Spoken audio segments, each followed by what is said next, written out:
The Carl von der Heyden Visiting Fellows Program and the Living History Program of Duke University are honored to present an interview with the Honorable Richard J. Goldstone. Justice Goldstone received his undergraduate and law degrees from the University of Witwatersrand. He was chair of South Africa's Commission of Inquiry regarding violence and intimidation from 1991 to 1994. From 1994 to 1996, he served as chief prosecutor for the International Criminal Tribunal in The Hague, specifically for the former Yugoslavia and Rwanda. He has been a justice on the Constitutional Court of South Africa since July 1994, though you started in October of 1996.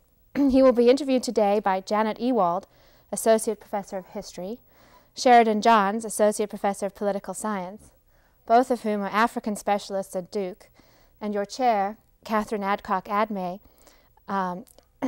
on the faculty at Duke University Law School, teacher of international law and international development. I'd like to introduce the first questioner today. Professor Jan Ewald has been with Duke's History Department since 1983. Her PhD, which she earned from the University of Wisconsin, concerned the Republic of Sudan. She is historian of Africa with special interests in state formation, slavery and other unfree labor, and Indian Ocean and Atlantic Ocean history. In 1969, Professor Ewald earned a South African matric as an exchange student in the final year of high school. Welcome, Jan. Thank you very much. Justice Goldstone, I'd like to begin on a more personal level because we're very interested in what kinds of circumstances allow someone to assume a role of leadership in a country during transition. So what I'd like you to do, if you would, is reflect on yourself, your personal circumstances, your family background. What kind of family did you grow up in? Were they aware of human rights? Were they activists? If you could tell us a little bit more. Generally, how did you fit into this South African milieu? Well, three grandparents came to South Africa towards the end of the last century as very young, at a very young age. My one grandmother was born in South Africa, so I'm 3 and a bit generations there. I come from a upper middle class home by South African standards. My father was a businessman, and I went obviously to a white school, government schools, public schools, in Johannesburg, and I really wasn't made very politically aware. I read newspapers. I was aware of what was going on. I remember very clearly, though, the first political shock of my life was when I was 10, walking to school and hearing my friends talk about the 1948 elections when the National Party came to power, and according to my school friends, everything was going to change to Afrikaans, and we were going to have to learn our lessons in Afrikaans, and that was a frightening thought. And I remember being terrified at this turn of events. My parents, my mother particularly, was always very much against racial discrimination. Certainly, I was taught to respect all people, and the only black people that came into my orbit, as it were domestic servants and people who were in servile or quasi-servile positions. I certainly didn't meet any black peers in my school days. So I had that was the background.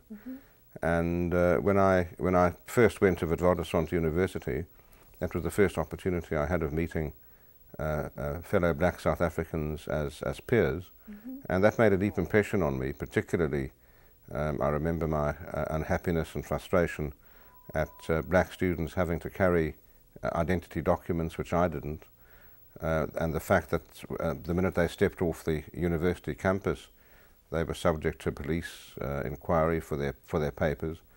They had to go back to enforced segregated black townships. Many of them had to learn by candlelight or paraffin lamp, when I could go home to a comfortable home and my own study and good light and facilities and books.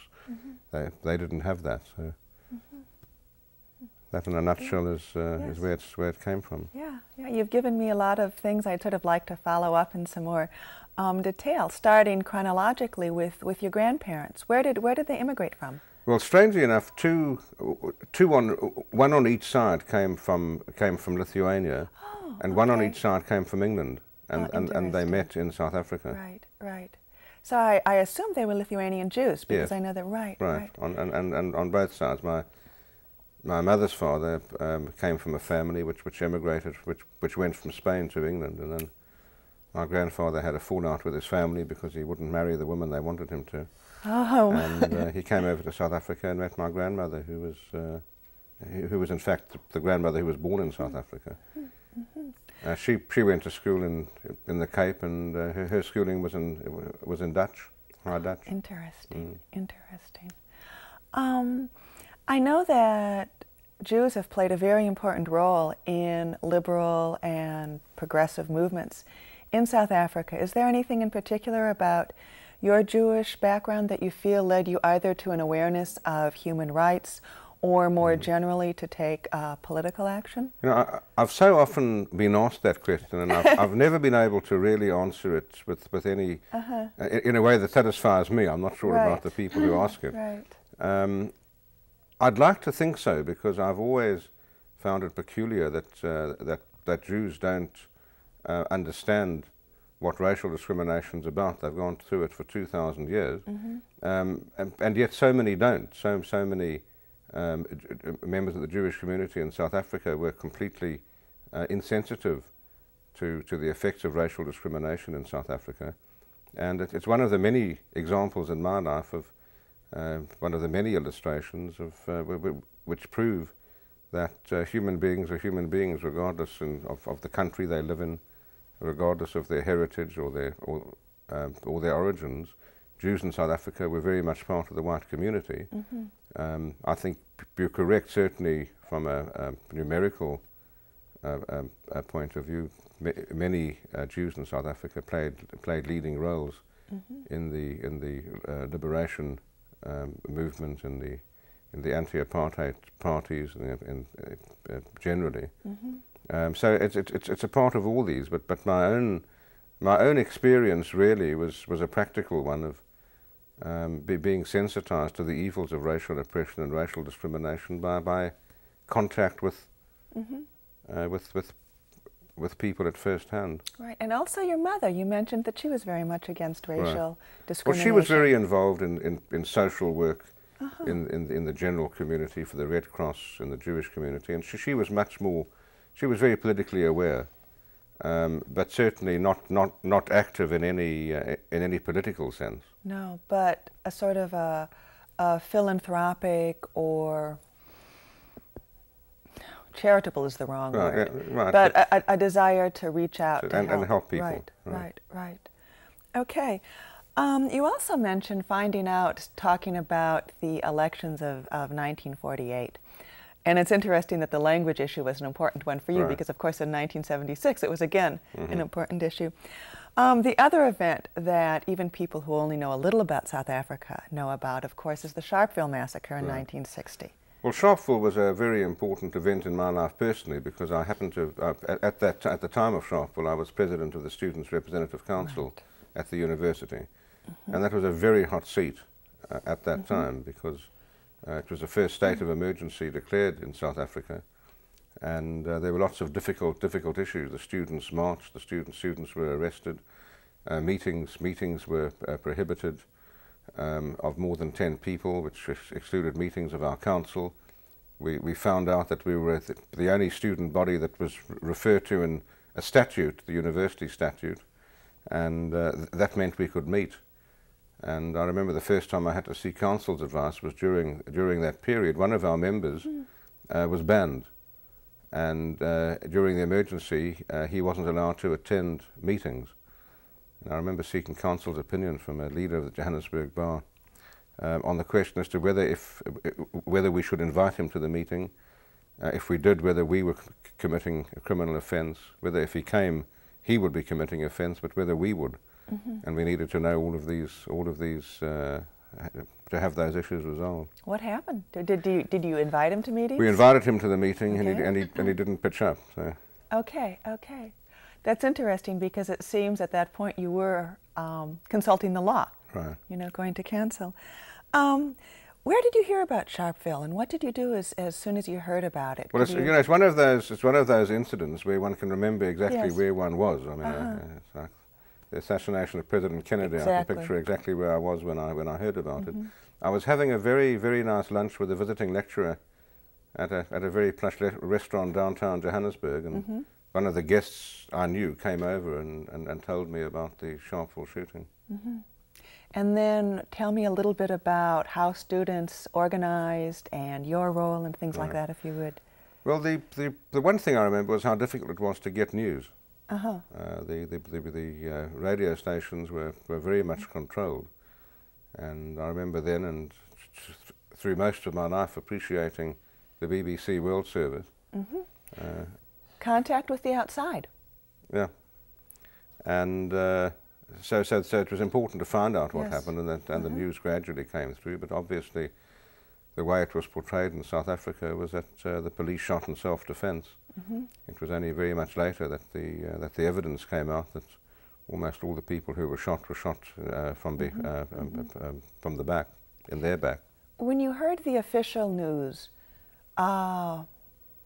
when you heard the news at first, how did you interpret it?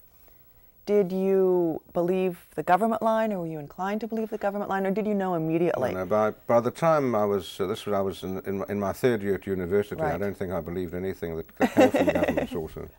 Okay. And certainly treated everything with great skepticism. You know, we were very much ourselves involved in student anti-apartheid activities, and that was fairly scary. I mean, we were constantly followed by security policemen. And yeah, tell us a little bit about that. Were you ever followed by a security policeman? Very frequently. I mean, and they weren't very good at it. They were very obvious. I mean, They stood out. But certainly, at that time, we had a fair amount of contact with visiting students. I remember particularly being in a difficult position through. You might remember Arnold Lowenstein, who I think died some years ago. Yeah, but yeah. he visited, and he I remember, was a former president of the student movement in this country, and he caused some difficulty for me because he smuggled out a student who couldn't get an exit papers. He smuggled a student out in the trunk of his car. Oh my goodness! And he got in saying he was coming to meet me, and so on. And that I remember. I don't remember the details clearly, but there was quite a lot of activity there. And then I became involved with what was really a cause célèbre in South Africa. We found a spy on the Wits campus. It was really a Mata Hari story. She was engaged to the then president of the Students' Council, my predecessor but one. Oh my goodness. And she was reporting on him and getting paid 15 pounds a month for giving information to a Sergeant Kruger. And her best friend was, in fact, going out with my predecessor, John Shingler, who's now a professor in Canada, in Montreal. And she got drunk at a party one night and spilt the beans and said that her friend Priscilla Lefson was a police spy. And we got her to the home of a young attorney then, Ernie Wenzel, and we grilled her, and she made a confession. We'd hidden a tape recorder behind a pot plant, and eventually Your first prosecutorial experience. We gave the tape to the editor of the Sunday Times, then Joel Mervis, and this was the whole front page story. How interesting. And it was front page news for about 3 weeks because it was raised in Parliament. The Commissioner of Police denied that she was a police spy. He then had to admit it. He then had to admit it and was dismissed. And my wife always teases me because, in fact, she was a brunette, but I'm very unobservant. And the editor of the Sunday Times asked me about the colour of her hair, and I think she was blonde. and she became known as the blonde spy, quite incorrectly. What happened to her, Judge? She eventually left the country, but it was really quite a frightening. Students, 2 of the 3 of us involved were interrogated under a law which enabled the police to have people interrogated if they had information of an offence being committed. I was taken off a plane at Jan Smuts Airport and interrogated by the security police for some hours. An urgent application was threatened to get my release. It was quite a My goodness. quite an exciting business. Yeah. It's clear that international links were important. Allard Lowenstein, the BBC World News. Tell me a little bit about your travels. I know you traveled in Africa as a student leader. Can you tell me how those travels influenced you? Well, in 1959, I was on the, in 1958, I was on the executive of NUSAS, and the World University Service had just begun to become active in South Africa. And Geoffrey Joel, who's now a professor at London University, and I were contemporaries. He at Cape Town, and I was at Johannesburg. And we were appointed to represent NUSAS, the National Union of South African Students, at the World University Service meetings and workshops in Ghana, Sierra Leone and Nigeria. Nigeria was just, it must have been 57, Nigeria was just independent. Sorry, Ghana was just independent, Nigeria was soon to become independent. And that was a fantastic experience for a young South African then. We actually built roads in Ghana and the Ashanti region for 2 weeks and went to workshops in Sierra Leone and to a large international meeting in Ibadan. Now, as I remember a dinner time conversation we had, there was a less uplifting and pleasant experience in the course of that trip. Namely?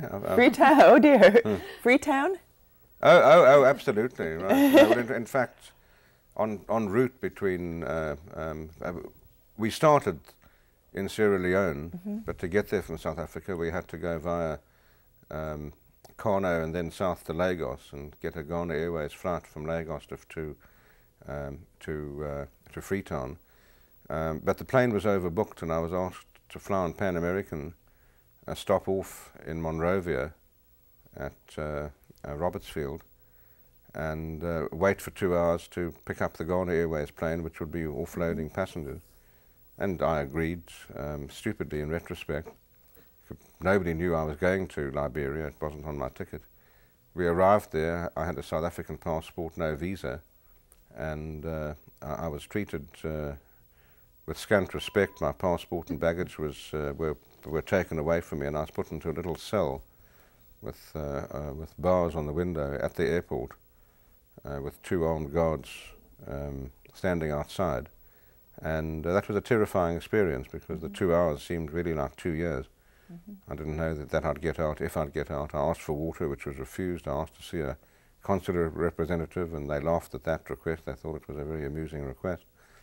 And by standing on the bunk, I could see onto the apron of the airport. And after 2 hours, to my great delight and relief, saw the aeroplane land. Saw people get off, and then I became increasingly anxious, waiting to be taken to the aeroplane. Nothing happened, and then I saw people getting on and still nothing happened, and then I was at the sort of peak of my panic, and a few minutes later I was taken and put on the plane. But I've always said it was a good experience for a future South African judge. I would never accept anything anybody said or any document anybody signed in solitary confinement. I would have signed anything.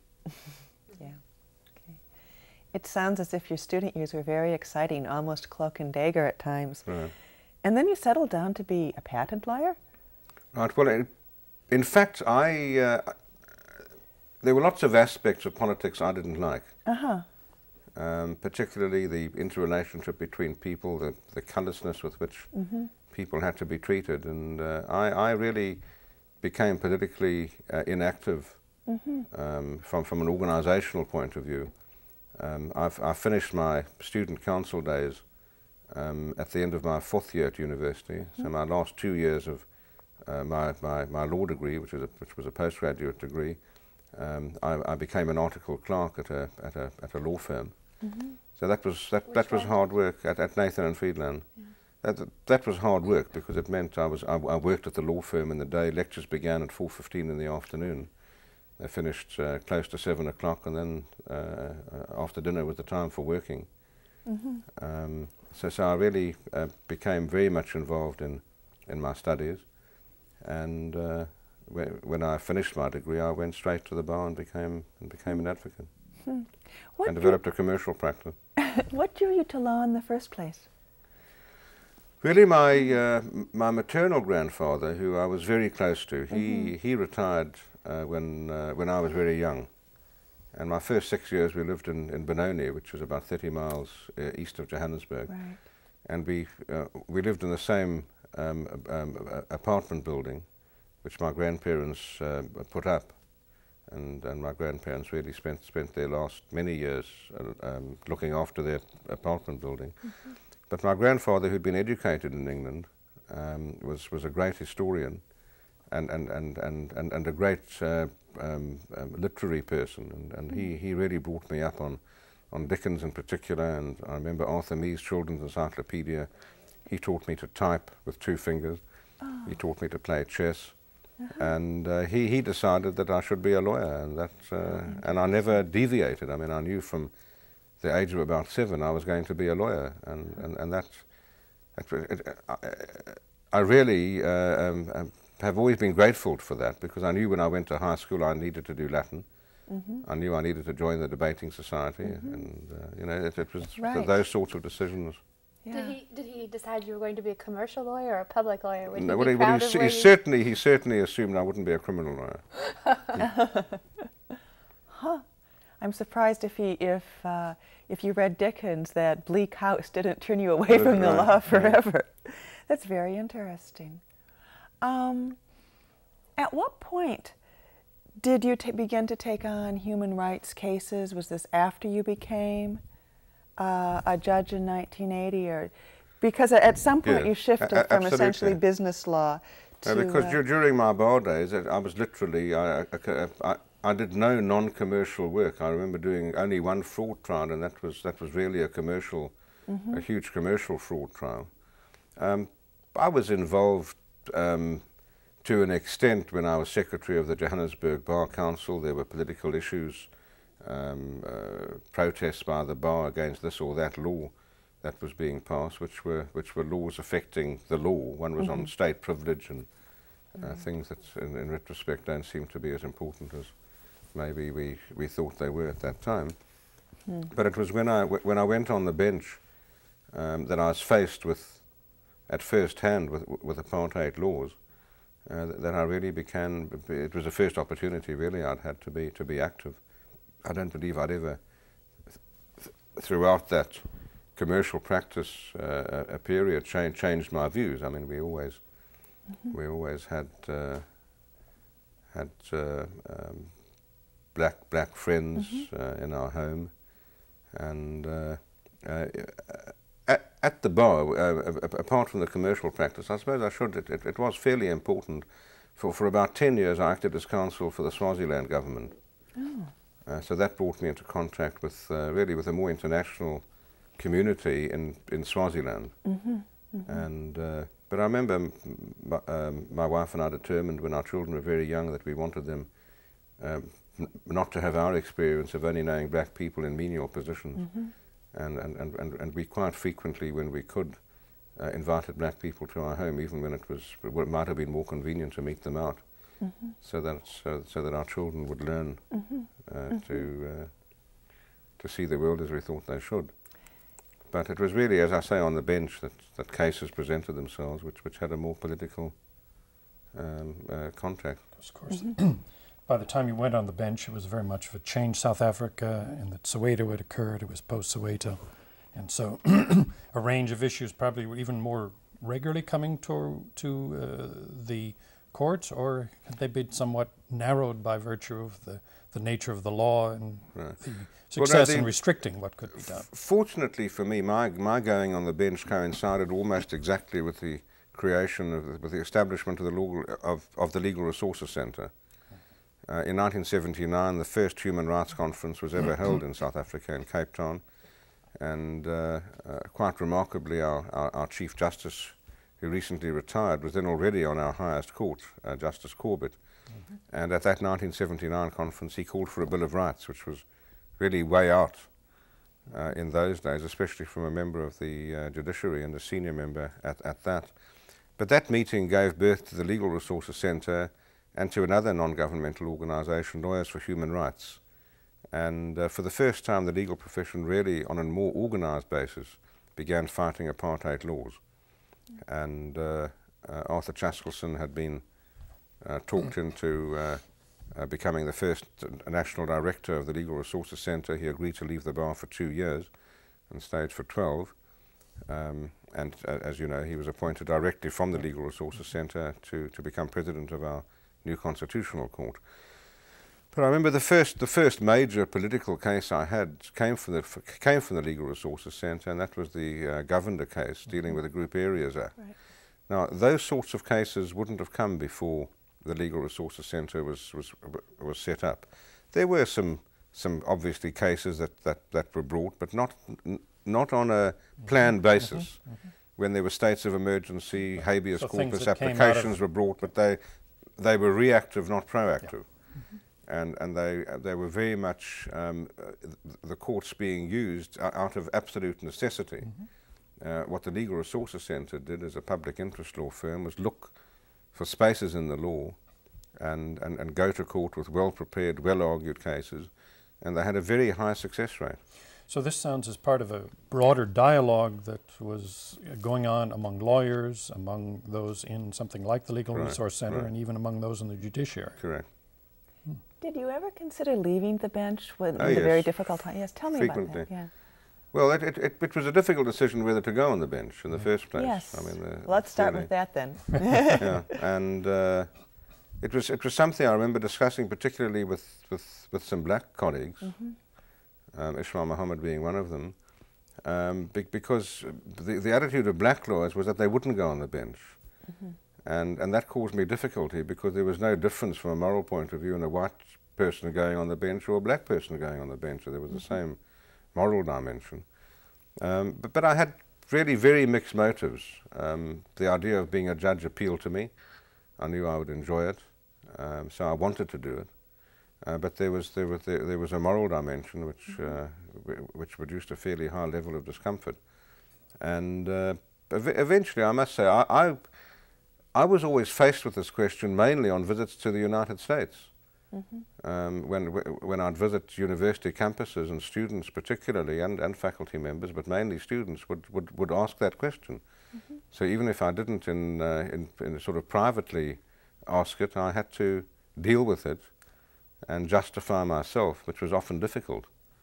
But eventually, I must say, the view I took, and it became a settled view, was that as long as the courts were being used by black South Africans wanting to establish rights, I really didn't have a serious crisis of conscience.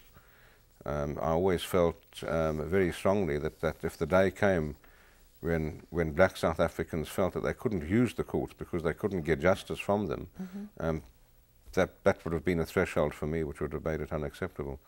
And happily it went the other way. If anything, it became easier, not more difficult, because the cases being brought were more frequent and often more successful. Although there were bleak periods during the states of emergency when there were so many bad decisions from our then highest court. I'll have a chance to follow up with you on some of those in more particular detail. But Judge, I wonder if I could ask you if you thought that there was any level of injustice that occurred for lawyers, or white lawyers, maybe Afrikaner lawyers, and I have in mind Bram Fischer and the decision taken to disbar him, taken not by the judiciary but by the bar. What were you doing at the time that? Well, I was never all that upset about the decision to disbar Bram Fischer. Can you tell us something about it? What happened? Well, he was a leading member of the Johannesburg and the South African bar, and really a remarkable, one of the most remarkable people I've ever met, one of the most brave people I've ever met, coming from a very right-wing traditional Afrikaner background. His grandfather was the Prime Minister of the old Free State Republic, and really a leader of the Boers. Bram Fischer became the leading member of the South African Communist Party, and one of the earlier strong protagonists of the Congress movement, led by the African National Congress. He was involved himself with all of the planning that led to the famous Rivonia trial. He was involved in the decision by the African National Congress to resort to violence in their desperation after decades of non-violent attempts to bring about change. All of that I've never had any problem with. But what Bram Fischer did two things, which I think from a practice, from a professional point of view, were wrong, I think, by any decent standard. The one was he defended the Rivonia trialists, knowing he was in fact one of them. And there was clearly a conflict of interests. He was cross-examining witnesses on issues in which they didn't know, but he knew he had participated. That wasn't the reason for his disbarment. He then was partially successful at the Rivonia trial, at the treason trial. He was then arrested and charged with treason, and he was given bail. He was given bail mainly because one of the leaders of the attorney's profession, Harry Rissick, who was very well respected throughout the country and certainly by the then judiciary, Harry Rissick gave a guarantee, a personal guarantee, and put up bond money that Bram Fischer would stand trial. And he was granted bail on the basis of that, and the bar supported it, and he estreated the bail and went into hiding. And for a senior member of the bar to give a solemn undertaking to the court that he would stand trial and to estreat bail was the reason that Bram Fischer was in fact disbarred. It was moral conduct, and certainly I have no doubt the bar would have reacted in exactly the same way if this was an ordinary fraud case. Clearly there were mitigating circumstances, but I still, at that time, my view was that, and it wasn't a political view, and there are many colleagues, I'm sure, who would disagree with me, and who did. But I felt that a member of the bar giving an undertaking, a solemn undertaking to the court to stand trial, who goes back on that undertaking, really has forfeited his right to be a member of the profession. And that there are consequences to self-help, right? Judge, I'm going to go into the period of your early years on the bench, the period of 1980 to 1989, and from 1989 to 1994 when you were on the appellate division, the highest court then in the country. And I'd like to go through some of the decisions that you took during that time and ask you some of the questions so that you have an opportunity to give us a sense of what the law was like and what it was like to try to be a judge in those circumstances. One of my colleagues at actually New York Law School, Steve Ellman, has written that before 1994, South Africa was a paradoxical kind of country where it was a country, as he puts it, at once a country of extreme injustice and elaborate legality. So many human rights lawyers, as you said, I myself worked for the Legal Resources Center in the 80s, tried to use the law to advance the cause of justice for people who had very little sense that they were in fact considered the rightful objects of justice. Do you think they succeeded? In what sense didn't they succeed? How and how not? Well, I think they succeeded sufficiently to have kept the judicial system with some credibility. And that's been fundamentally important because in the transition to a democratic form of judgment, of government, the courts, and especially our constitutional court, has had to play a very vital role. They didn't succeed to the extent that a new court wasn't necessary, but they succeeded to the extent that a new court's been accepted and has built up credibility very quickly.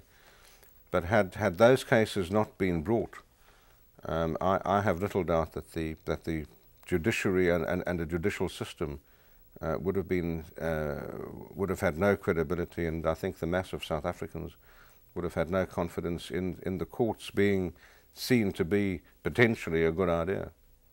In some ways, what you're saying is they succeeded in a macro legal sense, that they helped to lay the groundwork for a new South Africa, but in the micro legal sense for the particular defendants, do you think they lost more often than they won, or? Well, I think they lost on sort of in a mini sense, because it was when I say mini, I mean a one-on-one. Millions of black South Africans were brought to courts for pass offences and for being in the wrong area and all the petty apartheid activities that were criminalised. So in that sense, there was a huge loss in a numerical sense. I use many, not in the qualitative sense, but on the relationship between the individual and the court. But it was in the macro cases that there was a great deal of success. The Legal Resources Centre, I'm terrible with names, but the case that determined that spouses could join their spouses who had been given permission to work in urban areas, that affected literally millions of South Africans were able to join their families. And so it was those Legal Resources Centre cases that made a huge difference to many people. So I don't know how you weigh these things up. I don't know how much weight each gets in the good side of the scale as opposed to those in the awful side. The calculus. In terms of legal doctrines that you had at your disposal to try to create, as you said, some cracks in the law that the Legal Resources Center was looking for, what kinds of doctrines did you use, and did the people who had a sort of human rights orientation use within a parliamentary supremacy? Well, there were a number. Firstly, there were the use of Roman Dutch law principles. The Roman Dutch law was a very egalitarian system. And I find it interesting that in the parts of the world where colonial powers brought Roman Dutch law, the Roman Dutch law has been retained by democratic regimes. Sri Lanka has retained Roman Dutch law. All of the southern African countries, Zimbabwe, Namibia, South Africa, Swaziland, Lesotho, Botswana, have all retained Roman Dutch law as their common law. And I think the reason is because it had it was a very respectable system from a human rights point of view. There's really no principle in any modern Bill of Rights that isn't recognised in the Roman Dutch law system. And so we were able to call on some of those principles, and that led to the interpretation of statutes in favour of freedom, against government, against the infliction of intrusion of liberty. So I think that was important. But often it was just common sense, which often was suspended during the apartheid years. But one example that comes to mind, again involving the Legal Resources Centre, and this is not a reported decision because it wasn't reportable, but was not unimportant. I mentioned the case that the Legal Resources Centre brought, which established that families could join their spouses. I mean, in any normal country, that doesn't sound too startling a proposition, but the apartheid administrators in the black townships interpreted the law as saying that if a man, it was always the man who got employment in the city, wasn't able to bring his wife or children to live in the city with him. So it was really, if he was lucky, he went home for a week over Christmas to be reunited with his family. The courts then in the Transvaal province in which I sat, and it was confirmed in that case happily by the appellate division, confirmed that that interpretation was wrong, that the families were allowed to come in. And about a month after the decision of the appellate division confirming that they were allowed to live with their husbands, it was a court recess, and in the court recess we still dealt with unopposed applications in what was called the motion court on a Tuesday. And one of those applications, which I read preparing for the court on the weekend, was an application by the Legal Resources Centre complaining that notwithstanding the appellate division decision, the Soweto administration people would not stamp the papers of the wife and for herself and her children who wanted to join her husband. So it went in the face of the decision of our highest court. And Felicia Kentridge was appearing for the Legal Resources Centre, and I said to her, because it was unopposed, and that sounded strange, because if the government does something wrong and there's an application against it, it will either concede or it will oppose. This was unopposed, and I said to Mrs. Kentridge when she stood up, is this an isolated case or was it one of many? And she looked pleased that I'd asked the question. She said, no, this is the 5th one to be brought to court, and there are about 150 pending in the Legal Resources Centre. And I said, well, it seems like it's a policy in the Soweto administration to ignore the decision of the Appellate Division. And she said, yes. Now, in South Africa, we've never had class actions. They now recognise under our new constitution. So each person affected had to bring his or her own case. And this was the 5th one. And I said to her, well, is it sufficient simply to deal with these on a case-by-case basis? I mean, you're going to have another 150 applications. And she said, well, what else can we do? And I said, well, the least I think I should do is to express the court's great displeasure at a judgment of our highest court being ignored by a government department. And the press were in court, and I was very aware of that. And I said, I'm going to instruct the registrar of the court to bring this immediately to the attention of the minister and to express this court's grave displeasure at the sort of conduct. Well, front page billboards, and I remember it was really quite incorrect, but the Rand Daily Mail then billboard was Judge slams minister, which was completely unfair because I didn't know. As it turned out, the minister wasn't responsible. It was Koenhof, who sent me a note through the registrar a week later, enclosing an instruction his department had sent out, drawing the Appellate Division judgment to the attention of his officials. This was a conspiracy at the local level, simply because they didn't like all these black families coming into the urban area. But Felicia told me and Arthur told me a week later that all 150 applications had suddenly gone through. So it was that sort of use of the law. Now, those are things judges couldn't do if the Legal Resources Centre didn't bring the cases. In some ways, you created a de facto Rule 23 on Well, American that's standards. right. Was there ever a time when judges, as you said, Judge Corbett actually called for a Bill of Rights, that any judge called for a Rule 23 or a class action procedural? You know, it was never an issue. I, funnily, strangely enough, called for one in the company law as chairman of the Company Law Commission. It's not strange at all. Because we needed one there, and in fact, it was thrown out because the judge's president didn't like it. I think, you know, people saw it, and I did it very purposely in the commercial field because I thought that would in fact be the thin edge of the wedge. I wanted to establish the principle of a class action. Where it wouldn't be threatening. Right. Actually, that's something, a tack that was taken in American jurisprudence as well in the Mullane case.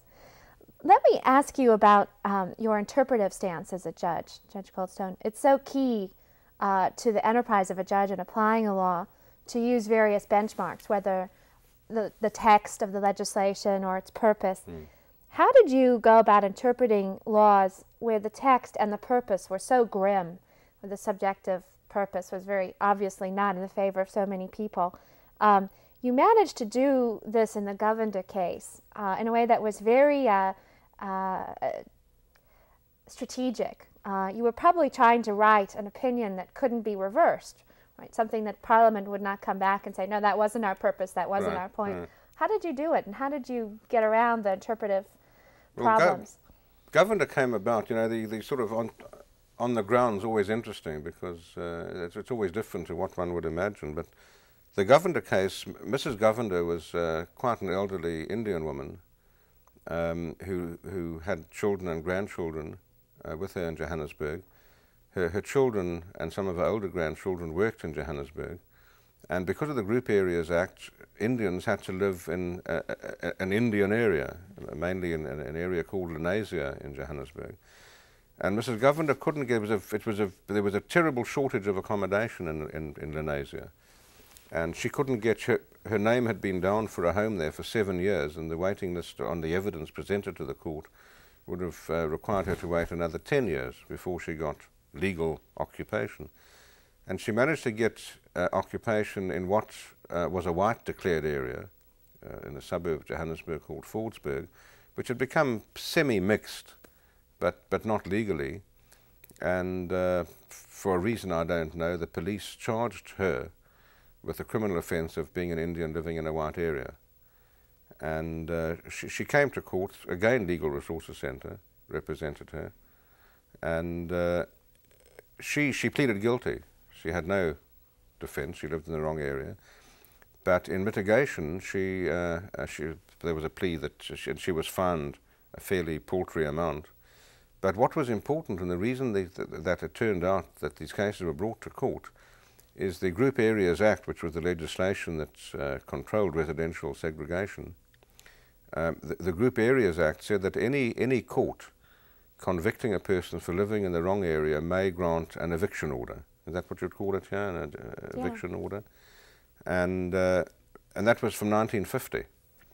In 1950, in fact, the original Group Areas Act said the court shall grant. The Act was consolidated and amended, and a new Act was passed some years later, and nobody seemed to notice that in the redraft, the shall became may. But that didn't change the practice at all, and all the magistrates, and these are always dealt with in the magistrates' courts, which are the lowest in the hierarchy of courts. And the magistrates went on evicting as a matter of course. There was it was never part of the process at all. People would be found guilty, and together with the finding of guilty would be an eviction order.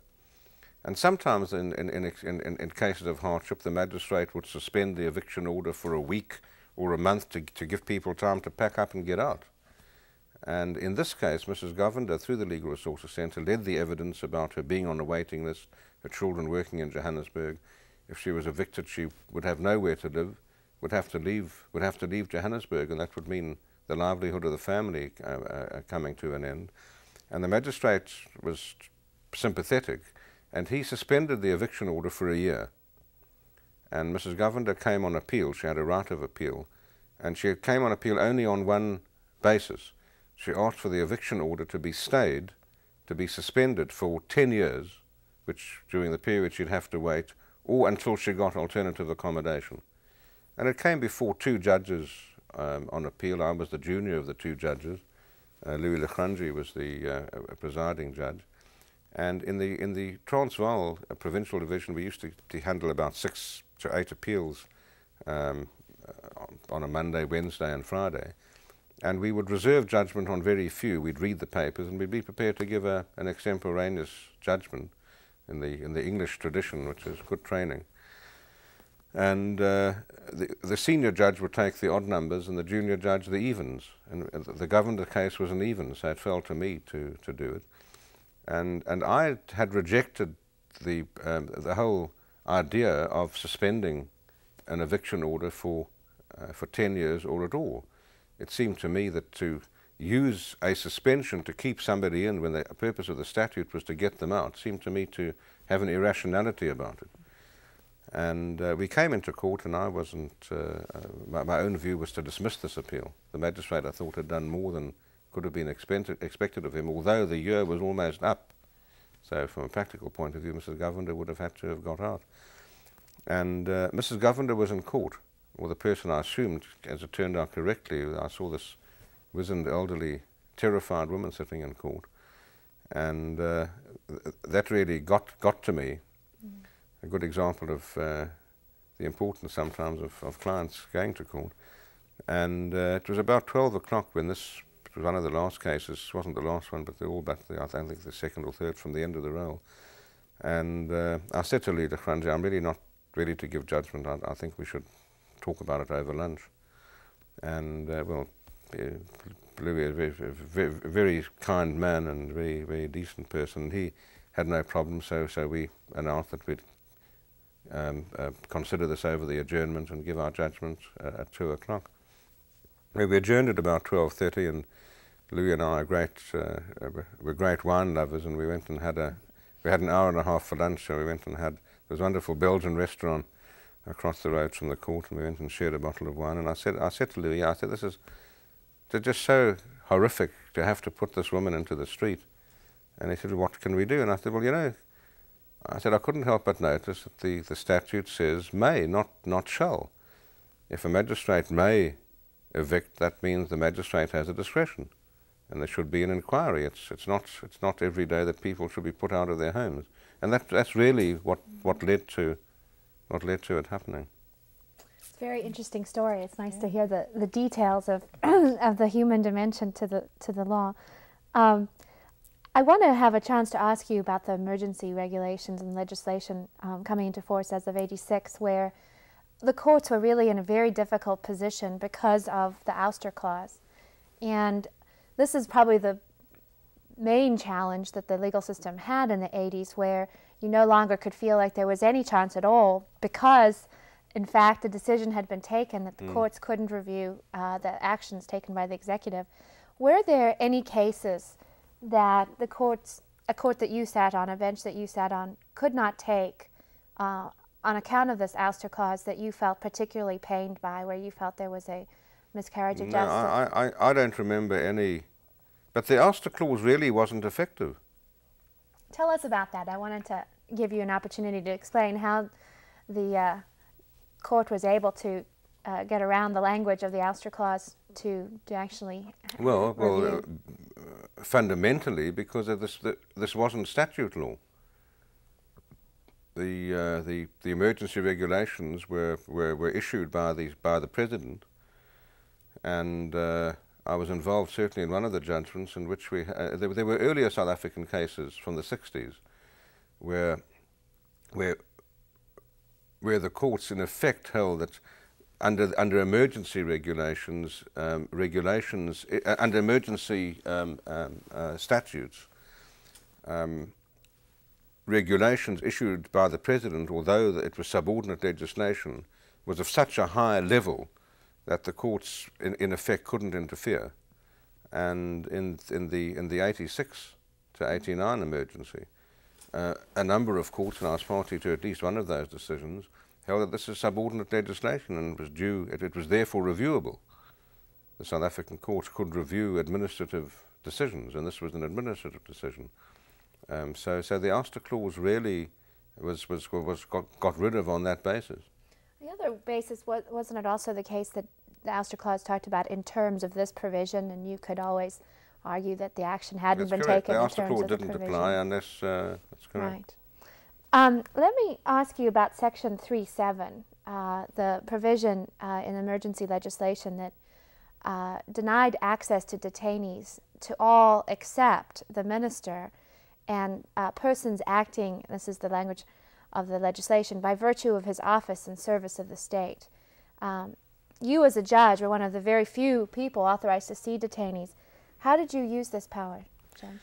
Well, it happened in a strange way. I'd always used the unusual power which South African judges have always had for many decades of visiting prisons, not police cells. We had no right to go and visit people being detained in police cells. And in addition, I'd been involved almost from the day I was on the bench with NICRO, the National Institute for Crime Prevention and Rehabilitation of Offenders, an organisation that looks after people when they come out of prison. That was the background. And then soon after the emergency started and people began to be detained, and at one stage, at one point in South Africa in 1987, we had over 10,000 people in detention without trial.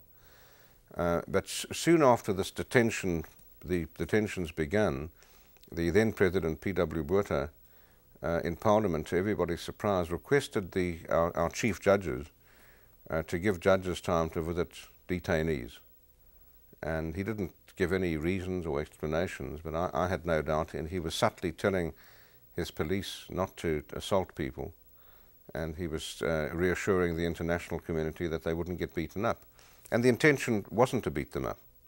The political intention was simply to get them off the streets. The policy then was to make South Africa ungovernable. There were street committees, and these were the young activists who the government wanted put away, both because of what they were doing and as a warning to other people not to get involved in that sort of activity.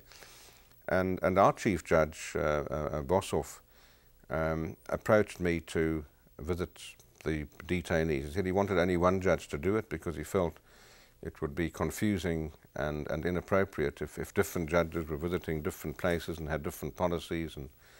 and he was wise. I think he was right, and he said, if you agree to do it, I'd like you to take 6 months off and do it full time. So it can be done properly. And he said, I'd like to assist if there are any reports. He said, I'd like you to report through me. And he said, I'd like to send the reports in jointly from the two of us. And that was important. And I said to him that I'd let him know. I had a grave problem in agreeing to do it, because it seemed to me that that the judiciary in general, and I was more concerned about my own position, I didn't want to be seen to be participating as a state official in a system of detaining people without trial. And at the same time, I realized it was very important for these people to be visited by judges.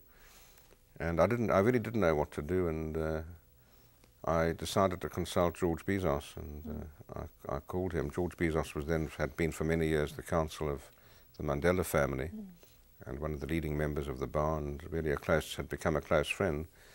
And George, fortunately, was free for lunch, and I put the problem to him, and he said, I really don't know what the answer is. He said, it's a terrible dilemma. He said, what I advise you to do is go and visit some detainees and find out what they think about it. Ask them what they want you to do.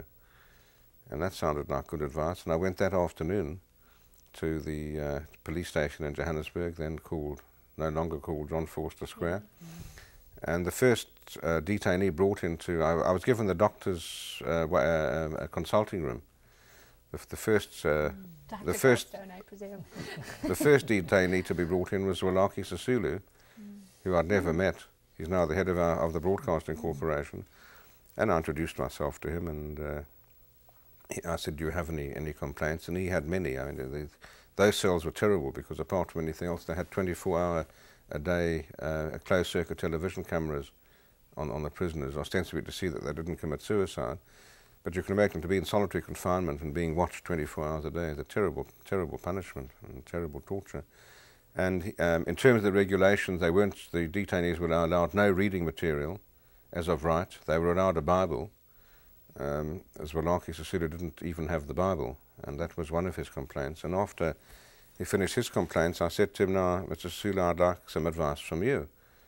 And he put his head back, he got a lovely deep laugh, and he said, this is rich. A judge from the Supreme Court wanting advice from a detainee in these circumstances. So I said, no, I'm very serious, and I told him my problem, and I said, please take this seriously, because if you feel I shouldn't be doing this, I'm not going to do it. And he didn't hesitate. He said, look, he said, I'm so pleased to see you. He said, come back soon. He said, and that will be the attitude of all the detainees. And indeed it was. I mean, I visited between 3,000 and 4,000 over the following 2.5 years, and I never had a single negative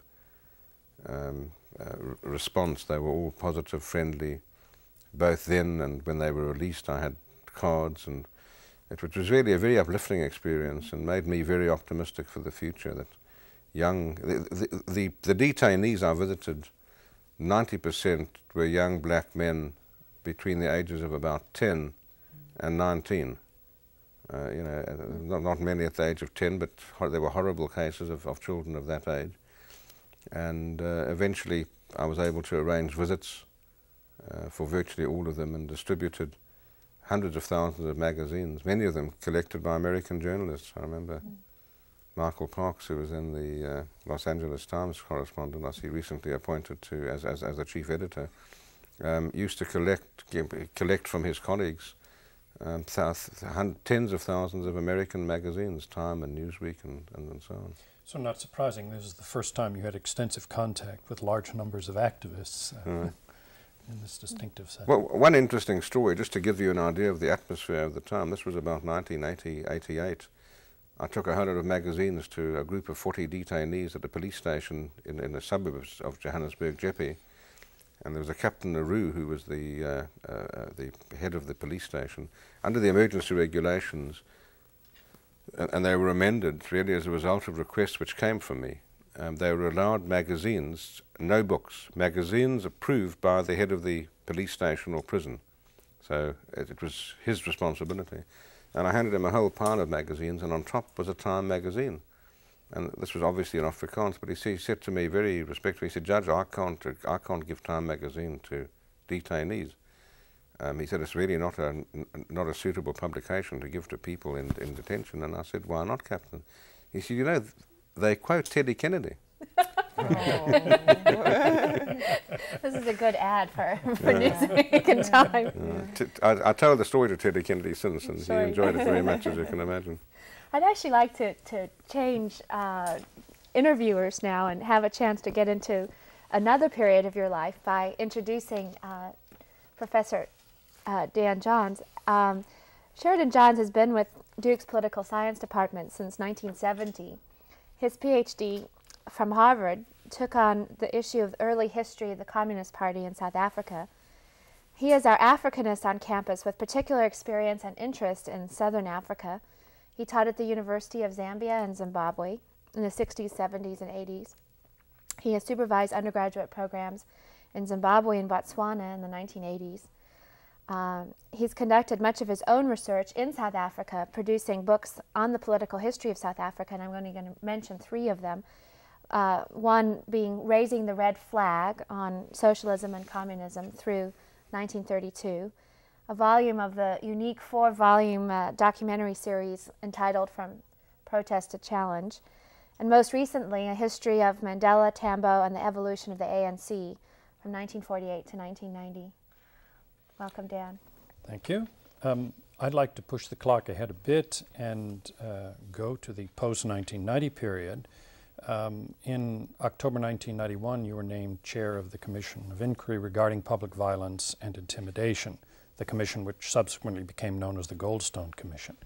In what fashion did this commission differ from its predecessor, both the Harms Commission and then the earlier 1991 commission which you chaired investigating the violence at Sebokeng? The fundamental difference was the manner in which it came to be appointed and was appointed. The South African government traditionally had used judicial commissions to get rid of hot potatoes. I mean, if there were difficult or embarrassing political issues, a judge was appointed to investigate, and that took the heat off. And in terms of the statute which enabled the president or formerly the prime minister to appoint judicial commissions, the commission report went to the head of state, and he was entitled never to release it if he didn't want to, and if he did release it, he would decide on the timing. So that was basically the reason that, generally speaking, judicial commissions didn't have a high credibility rating in South Africa. Then in early 1991, because of the tremendously high rate of political violence that was racking the country and causing tens of thousands of deaths, particularly in the Natal KwaZulu province, the de Klerk government had a statute passed by Parliament called the Prevention of Political Violence and Intimidation Act. It provided for the setting up of a commission of inquiry, a standing commission of inquiry with 3-year periods. It provided for a judge to head it, and it provided for 4 other people to be appointed, 4 people with expertise in the law or anything, any appropriate field. And de Klerk didn't use the statute and didn't make the appointment when it was passed in early 91. In September 1991, a peace accord was brokered at a meeting at the Carlton Hotel in Johannesburg, and that was a coming together, if my memory serves me correctly, of 19 groups, mainly political parties, including the African National Congress, Inkatha Freedom Party, the Democratic Party, the National Party. The police and security forces were separately represented, and the churches, the South African Council of Churches, all important political and societal groups were represented. And the peace accord was agreed, and it was agreed to set up what were initially called peace committees in every town and village and city of the country, and they would be made up of representatives of as many of the 19 organizations that has a presence in that particular village or town or city. There was a peace committee that was set up on top, consisting of representatives from those bodies. And then the National Party of de Klerk suggested using this commission of inquiry under this statute as the third limb of the peace accord. And the African National Congress was reluctant to get involved with a government-appointed judicial commission, but eventually they reached an accord that that commission would be used on condition the chairman and its members were agreed to unanimously by all 19 parties. And some 2 months of haggling went past, and names appeared in the press on and off and so on. And eventually in October of '91, I had a call from the Minister of Justice, Kubi Kutsia, to say that I had been agreed on unanimously by the parties as the chairperson of the Commission of Inquiry, and would I take it? And I said to him I'd have to think about it, because that wasn't an easy one. I was sitting then, I'd been for 2 years on our highest court, 2 weeks before we moved our home to Cape Town, and I knew this would take me back to the Johannesburg, Pretoria area. And obviously it was going to be a very difficult, politically involved position. And eventually, after Nolian and I spent most of the night talking about it, I flew up, I said I needed to come and see him. I flew up to Pretoria and saw the minister, and I had 4 conditions which now seem fairly mundane, but one of them was that I had an office in Cape Town as well as Johannesburg. The other was that if I travelled away from home for more than 24 hours, my wife would join me at state expense. The third was that I'd then recently conducted a judicial inquiry into the Sebokeng shooting, where I held very strongly against the South African police. And this was under the new 1991 legislation? No, it wasn't. That was before. Oh. That was one of the old commissions of inquiry. But that was a one-person. I was a one-person inquirer, and a deputy attorney general had been appointed to assist me collect the evidence and present the evidence. A man called J.J. Jatoy, Johan Jatoy, huge, almost 7-footer, and he was wonderful. He was really a great investigator and very even-handed, and he was great assistance to me in the Sebokeng inquiry. My third condition was that J.J. Jatoy would be my right-hand person, and I remember the minister saying, well, he comes from Bloemfontein, where the minister came from, so he said that's a condition that he had no difficulty in agreeing to. Anyway, I accepted the position. The first big difference was the fact that we were appointed with the active participation and consent of all the parties, including the African National Congress, which was obviously fundamentally different from any other. The second was that it was an ongoing inquiry. Every one of its predecessors were inquiries set up to investigate a specific situation, a specific incident. Even if it was press freedom, it was one subject. It reported once and then disappeared into history. We held 42 inquiries in the result and issued probably over 50 reports. So it was ongoing, and that led to other incidents. In fact, I recently talked about it at a media conference in Johannesburg the day before we left on this trip. And a fundamental difference that emerged was that, notwithstanding the background I've given you, in the beginning, de Klerk held back our reports and released them at a time that was most politically advantageous to him, and usually had his publicity people put a spin on it that was most advantageous to them. And that obviously was annoying and frustrating, and came to a head fairly soon into the life of the Commission after our first major report. This was in early 1992. 92, when we listed the causes of violence that had emerged. And I went to great pains to list them historically, because I didn't want to start making value judgments then. But I started with a history of oppression in South Africa, the role of the police in being the executioners of apartheid, and built up to the political violence between the ANC and the IFP.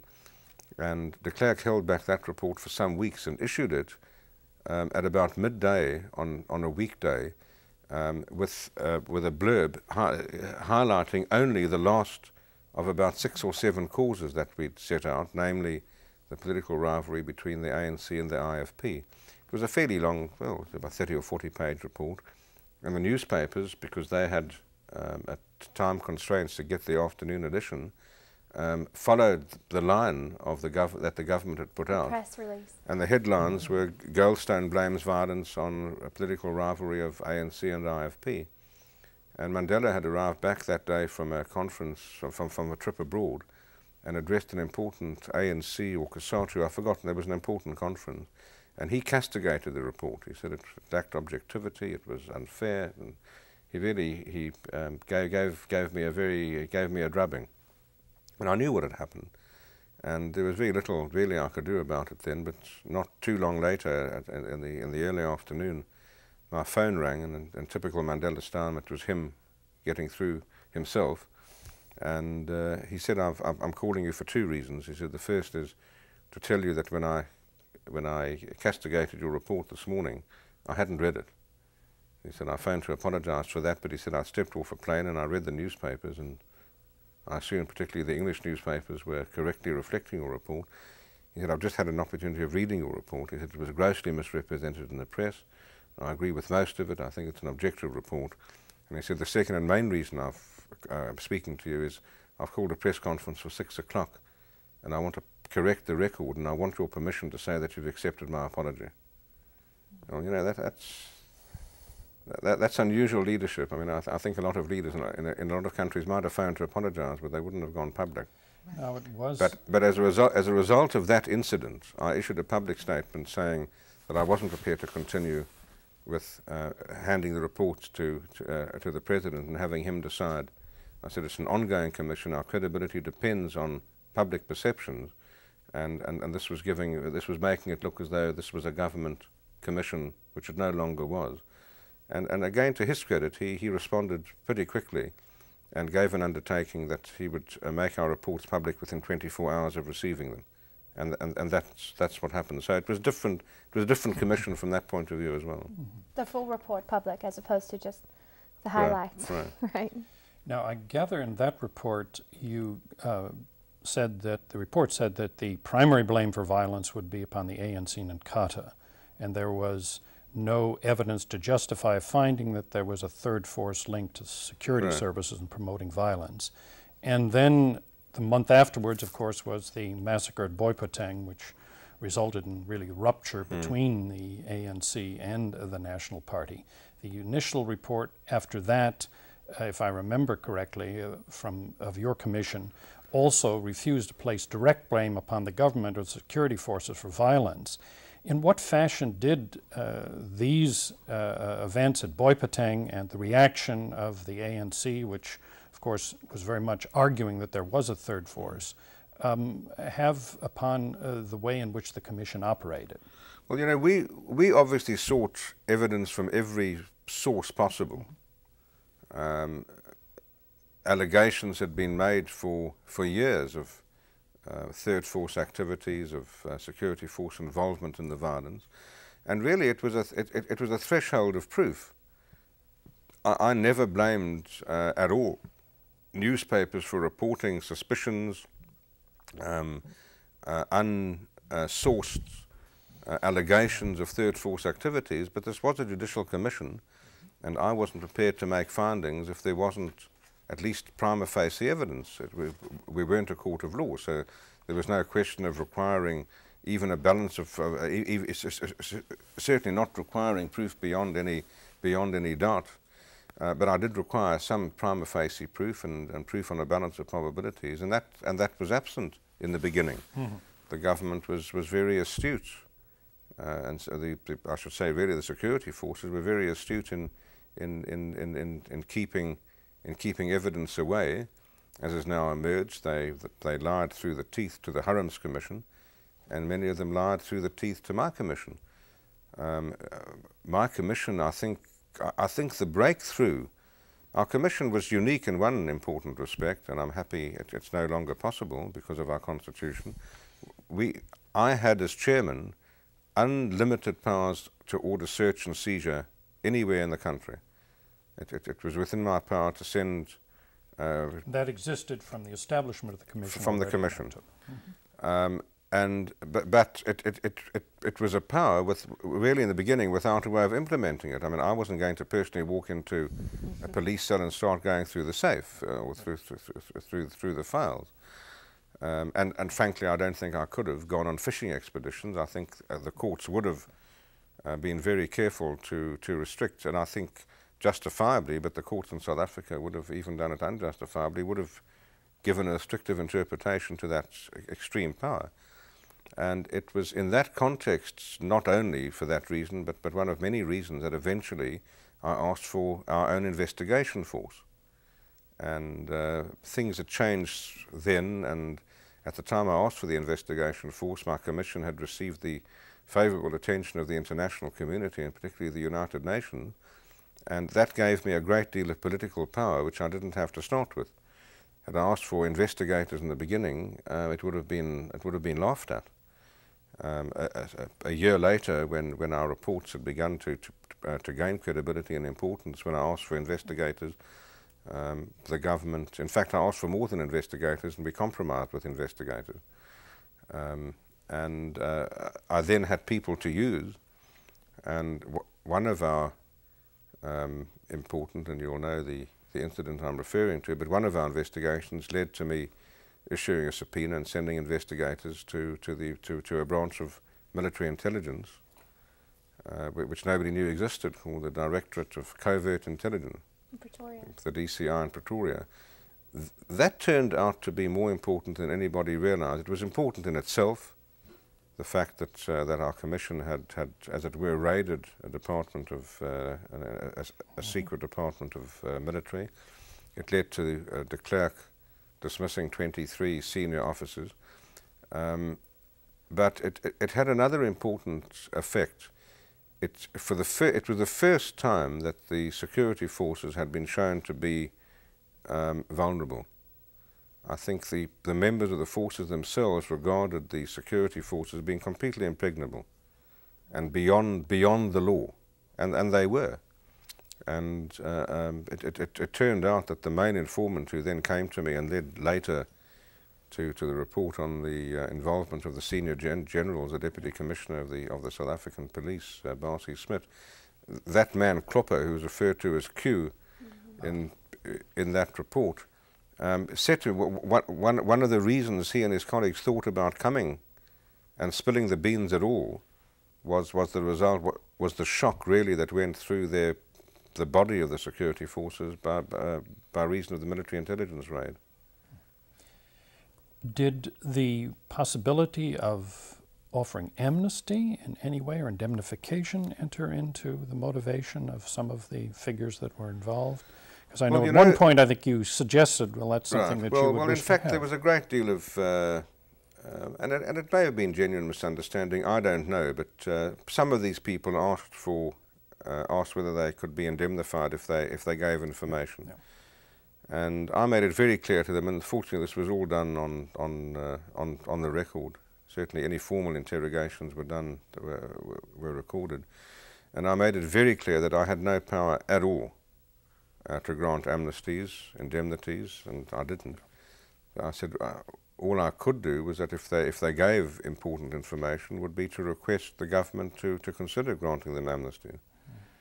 And there were allegations when some of these people gave evidence that I'd given undertakings, but there was absolutely no truth in that at all. On Saturday, you stated that initially you found it difficult to believe that senior police and government officials could be so deeply involved in fomenting violence and violating human rights. And of course, ultimately in 1994, your report described a horrible network of criminal activity in which senior police and security officials were operating as a third force in complicity with Inkatha and KwaZulu in particular. When and how did you shift away from this disbelief, at least which you articulated? Only because of the evidence coming forward. And, so this was a cumulative process. It's clearly not one where you could say it was then. No, no. But although I must say one of the one of the more shocking personal incidents was, but by then it was really the military intelligence raid So and, that and reading those 1992 files raid, and seeing the depths to which people were prepared to stoop in order to play really malicious, dirty tricks on anti-apartheid activists. And it was quite clear from that it went fairly high. But I suppose one of the events that stands out in my mind was when Klopper came and gave me the names of 7 false names in which Eugene de Kock still had passports a year after he'd received 1.2 million rands as a payoff, led me to send again an investigator with a subpoena, with a search warrant to draw the files of those 7 names, and it was really the quickest way I could check whether Klopper was giving me correct information or whether this was simply disinformation. And the 7 files came out empty with a note referring any inquirer to General LaRue at the police headquarters. LaRue was one of the top generals who are named in that report. But LaRue didn't know that Klopper was the mole, and he happened to be one of 6 people called in that afternoon to be told that I was getting too close to the bone, and they were sent in 3 teams to find any information that could be used to blackmail me. 2 of them were sent off to the Johannesburg Receiver of Revenue with instructions to go through my income tax returns for the previous 20 years at the bar to see whether they couldn't find some income tax evasion that could be usefully used. And it was that, this was from really one of the top five generals in the police giving that sort of order that really, I think, finally brought home to me how high up and how insidious it was. No. We have just another question's time worth, I think, and maybe not even enough for that. So maybe a short question, Dan, if we have time. Well, if we could come back to it. Come back to the question perhaps of international expertise. I mean, you obviously use that space to give yourself resources above and beyond what initially you had imagined. And could you give us some details, briefly, or maybe not all the details, about these kind of resources, how you went about getting them? International resources.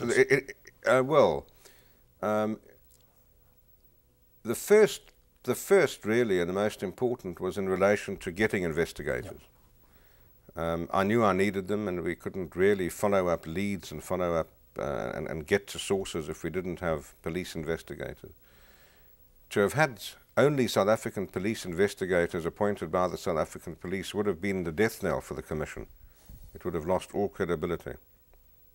And we eventually settled on a fairly novel procedure in 2 respects. Firstly, I told the Commissioner of Police it was agreed I would initially have 15 investigators, and we'd have them in units around the country. And the investigators, I said to him I wanted their names, and I was going to publish them in the South African press and call on members of the public to inform me whether there were any reasons why any of the people he'd given us were unsuited to work with the Commission. So there was a public consultation.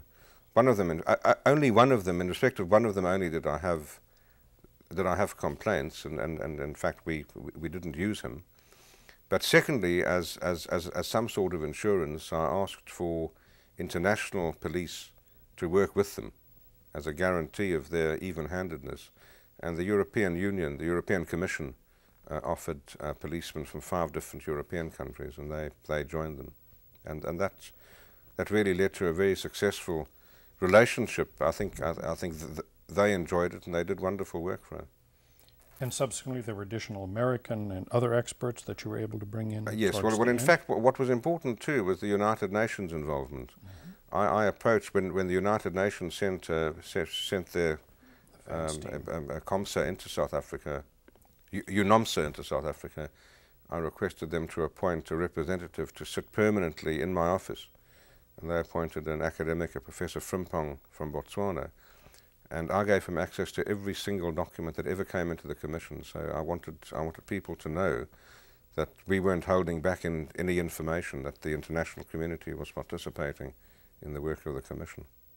I'm wondering if you could perhaps give us some more details about the involvement of the United Nations in particular in the latter years of the Goldstone Commission's work. Well, I think there were two, apart from getting the investigators, getting the European investigators was a huge shift in stance by the then South African government that was still objecting to international, quote, interference, unquote, in South Africa's internal affairs. Even at this period, there was a great deal of resistance, and the United Nations hadn't yet, it hadn't even yet been suggested that they should send in a unit, have a presence, a formal presence. Before getting to the UN involvement, the second breakthrough really was when I decided to hold the first of what were a few investigations into broader topics and not simply specific violent situations. And we decided to investigate the whole question of mass marches and demonstrations in South Africa.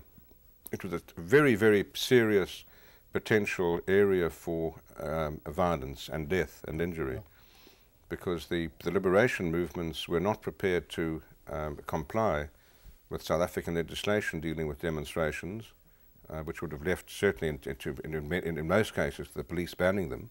They had to get permission.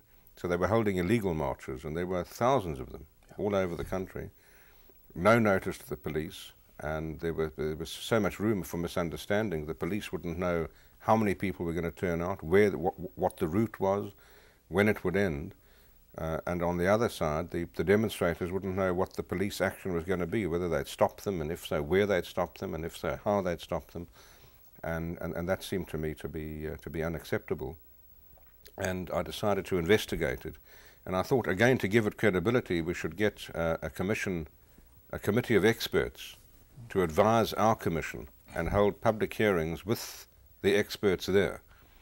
And to cut a long story short, I approached Philip Hyman of Harvard University, who became for a short while Deputy Attorney General under Janet Reno, as the chairperson of that inquiry, and we got leading South African experts on the subject together with European, American, and again the government was very unhappy about getting foreign experts sitting on that. They were paying for them. That's right. Mm-hmm. And the foreign embassies played a leading role. The United States Embassy certainly assisted there in getting, and in fact, the way I did it was that the South African government didn't pay for the foreign. I approached the embassies so that so they couldn't say to me, you know, we're not paying for it. I could go ahead and do it without getting their permission. And the United States paid for Philip Hyman, and Lee Brown, who was then the Commissioner of the New York Police, sat on that panel. And the Danish paid for an expert, and the Dutch paid for an expert, and so on. Then Boipatong, and incidentally, that inquiry was very successful. I think it's important to mention, because we got the ANC to give evidence about their attitude, the Inkatha to give their attitude about demonstrations, and the police. And there was a great deal of coming together during the 5 days of the inquiry. We had subcommittees, and it was, and the media paid a lot of attention to it. And fortunately, I saw the possibility of brokering an informal agreement between the police and those parties in terms of which marches and demonstrations will be held in terms of that agreement and not the legislation.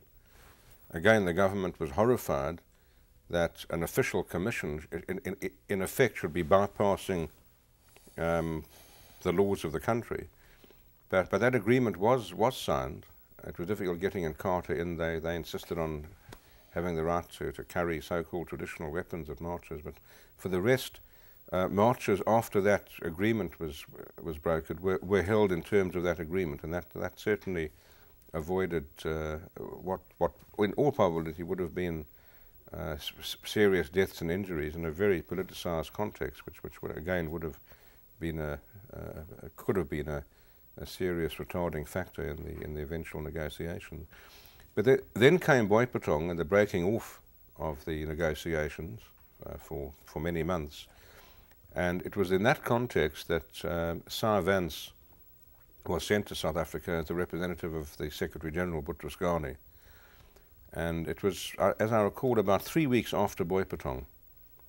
And he set himself up in an office, and he created an office for himself at the Carlton Hotel in Johannesburg, and a number of South Africans involved in the peace process were invited to come and talk to him, and I was one of them. And I must say we hit it off on a personal basis from the minute we met, and became firm friends from that time. But it really came about because he asked my opinion. I'd read in the newspaper that the African National Congress had invited him on his first Sunday in South Africa to attend a church service in Boipatong, and he'd accepted. And to my horror, on the Friday I read in the press that he'd been advised by the South African government that it would be unsafe, and he'd cancelled that attendance. And I saw him that Friday, and he asked me for my views, and I said, well, I thought it was a big mistake that he'd gone back on his acceptance and accepted the advice. I said, I have no doubt that you'll be under no physical threat if you go to church in Boipatong. And he said that was obviously, he was very reluctant, and the reason, one thing I've learned in my life, if you ask advice, the answer is usually no. I mean, and he said, what do you advise? I said, well, look, I think it's very important for you not only to have meetings at the Carlton Hotel. I think you should at least visit some black areas, some black townships, where all the time. I think they should see you as a caring person and not somebody who's simply sitting in a hotel room. And he agreed. He had somebody, a senior man from the UN Secretariat, with him, who I saw wasn't particularly in favour of my suggestion. But Vance then asked me if I would organise visits for him to a black township. And I said, well, I think you should go to two. I think you should go to Boipatong. I think it's very important now. But I think you mustn't be seen to be in any way favouring the African National Congress. I think you should also visit a township important to the Inkatha Freedom Party at their choice. And he said, well, you organise it. And I said, on some conditions, yes. And he said, what are the conditions? I said, the one is that it's absolutely private. I said, I don't want the police, I don't want the government involved, I'll organise it, you'll come with me. And secondly, I said, no media. I said, this must be kept absolutely confidential. I said, otherwise it's going to be a circus.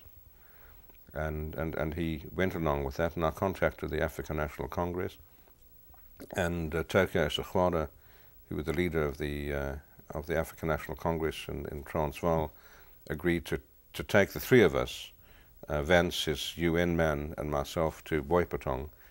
I called the Inkatha Freedom Party. I told them about it. I told them I advised Vance. I said, would you like him to visit a township of your choice? And they were delighted, obviously, and chose Crossroads in the Transvaal, which is not different to Crossroads in the Cape. But Crossroads in the Transvaal was a very sad story. This was a squatter camp, almost entirely Inkatha supporters, that suffered a Boipatong.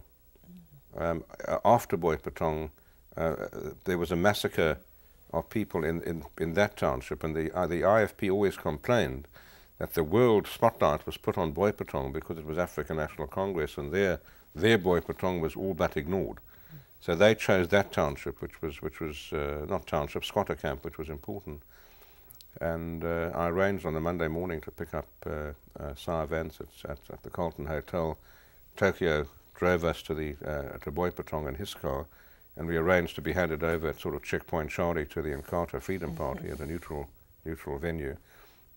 And it was really a remarkable event, I know, in his life, because we've discussed it many times since. He was, I think, terrified. The UN man was terrified out of his wits.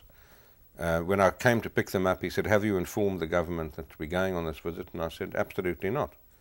And he said, well, you know, they are our hosts, and I think it's wrong from a UN point of view that we're going to these townships without the government being told about it.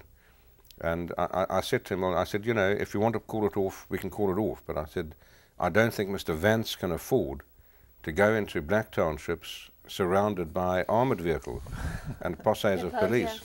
Yeah. And I said, not only can he not afford it, but I said, I cannot. So I said, it's either we're going on this basis or we're not. And Vance interrupted immediately. He said, look, I've asked Judge Goldstone to organise this visit and we're going. And I admired his courage because, you know, it was one thing for me.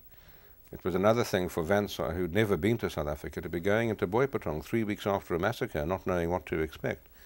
Anyway, we went in, and news travels quickly in that sort of situation, and within minutes there were hundreds of Boipatong residents crowding around, and Vance was visibly moved at the warmth, the fact that they all knew who he was. They all knew who I was, and the friendship that we were shown as we walked for 2 hours through Boipatong was quite remarkable. We then went to the Crossroads squatter camp, which was far worse physically. No roads, and again hundreds of people turned out with questions and friendship and such appreciation for his visit. And he gave an interview on the television that evening, and it did receive, I think he got a lot of well-deserved mileage, and I must say I really did admire his courage. But he went back to the UN, and his report to the Secretary General highlighted the work of my commission. And soon after, I was invited to visit the UN and to meet informally with the Security Council, which was a very unusual privilege. I don't think many people, certainly not visiting dignitaries, get to meet with the Security Council. Like having tea with the Queen. And at the same time, I was invited by Ambassador Gambari to meet with the United Nations Committee Against Apartheid, which was then still, of course, in existence. And that was a very moving experience for me, because about close to 100 people attended, including every African ambassador. And again, I remember thinking to myself and remarking that I was probably the first South African of any colour to be greeted at the UN as a South African whose colour didn't matter. I mean, again, the sort of brotherhood and sisterhood of the African grouping was very moving and quite remarkable. But that meeting and the publicity, I was asked to address a press conference, again put the spotlight on the Commission and gave it tremendous extra political power, in fact, in South Africa, because the government obviously knew that if we were thwarted and if we weren't given reasonable assistance that we requested, because everybody wanted to know, what more do you need? Do you need more money? Do you need more personnel? Do you need more people? So it started coming in both from the South African government and again from the international community. So that both gave you space and resources. Right. Judge, can I ask you a follow-up question in part to highlight your time as the chairman of the Goldstone Commission? One thing that's evident to us, having heard your comments, is that strategy and having the instinct to know when to go to whom, under what circumstances, when to have the press, when not to, who to ask advice from, who not to, at what point you could ask for international observers and when you couldn't. How did you learn this? I mean, you're seen as a person of great political instincts and strategy, and people very interested at a leadership level. Where did this come from? Who do you go to for advice when you're not asking for official advice? I don't think one can learn that. I mean, I think one's got that instinct or one hasn't, and it's obviously a useful thing to have, because timing's vitally important. If you ask for the wrong thing at the wrong time, you may end up never getting it. So it's a matter of feeling one's way, and I think having a certain political nous and instinct that is important. And again, I think getting advice is important.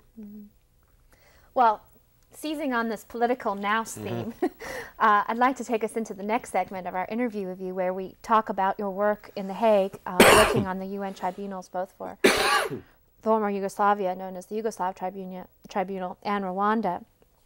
And one of the issues of making history that's very clear in your own writing about the Yugoslav Tribunal is that, as you've often noted, between the Nuremberg trials and the Tokyo trials and the Yugoslav tribunal, there was no attempt to enforce, at least not in a court of law, international humanitarian law.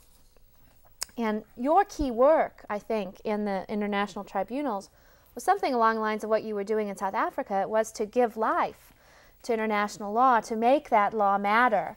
I'd like to ask you how you did this, not only at the operational level, but also in terms of the progressive development of the law. How did you give life to international law where it had been moribund for many years? Well, again, it was an incremental experience, and possibly in some ways it was ignorance that enabled me to do it, and I mean that really quite seriously. I'd never prosecuted in my life. My investigation experience was with my commission, which was obviously of importance and assistance, but I knew nothing about prosecuting or prosecuting policy, and I knew next to nothing about international humanitarian law.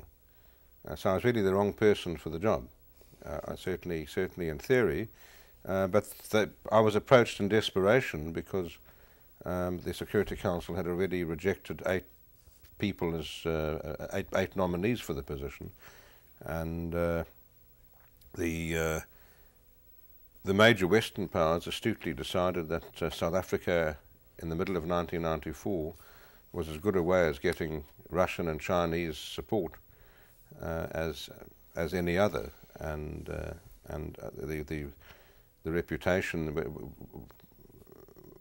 which I'd got in my commission helped.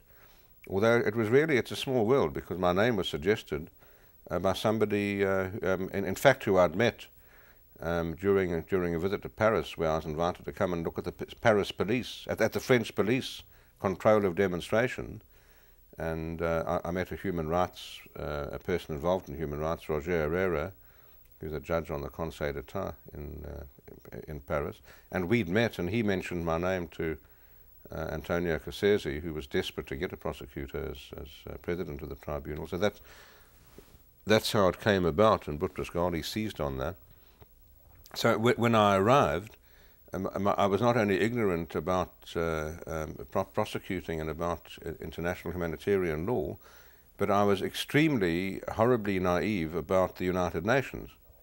I mean, I assumed, for example, that because I'd been appointed by a unanimous Security Council, that there'd be money for me to do my job. Well, that was extremely naive, and I arrived finding that there was no money, there were no resources to build up the office.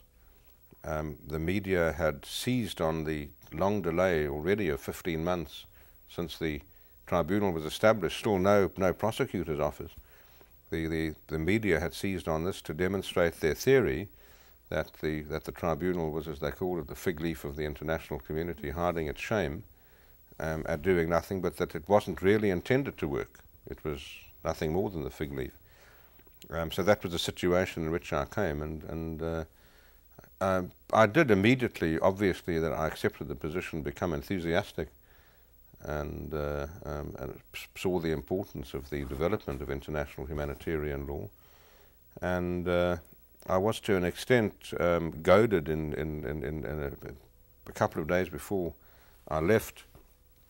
I met a former British Prime Minister who was visiting Cape Town on a private vacation, but we met at the British ambassador's home, and he said to me, "Why have you accepted this ridiculous job?" And I said, "Well, I think it's important that the law of war should be developed and should be implemented." He said, "Oh, nonsense." He said, "If people want to go and kill each other, as long as they don't do it in my country, let them get on with it."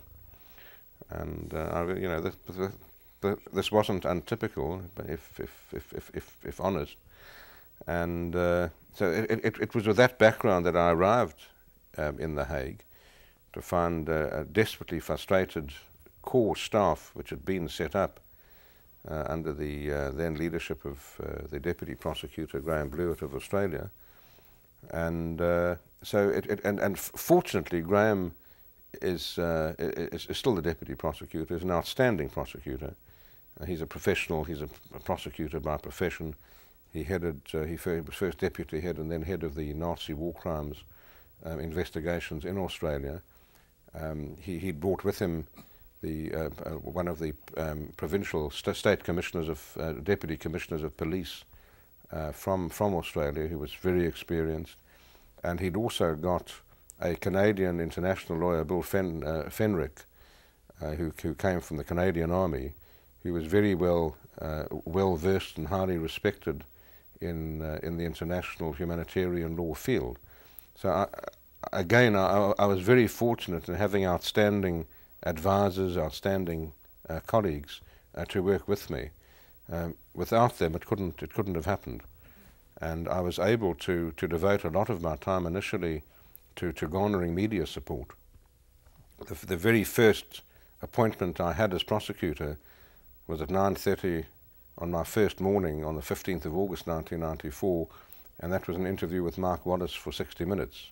It was a sort of baptism of fire, and from that moment on, I spent a good portion of my time every day giving media interviews to newspaper, television, radio, and because it was obvious to me that without media pressure, without media support, and without human rights organisation support, and I gave a lot of attention to meeting with important human rights organisations, national and international, and that built up, again, I think, pressure, and put pressure on the United Nations and on governments to support the tribunal.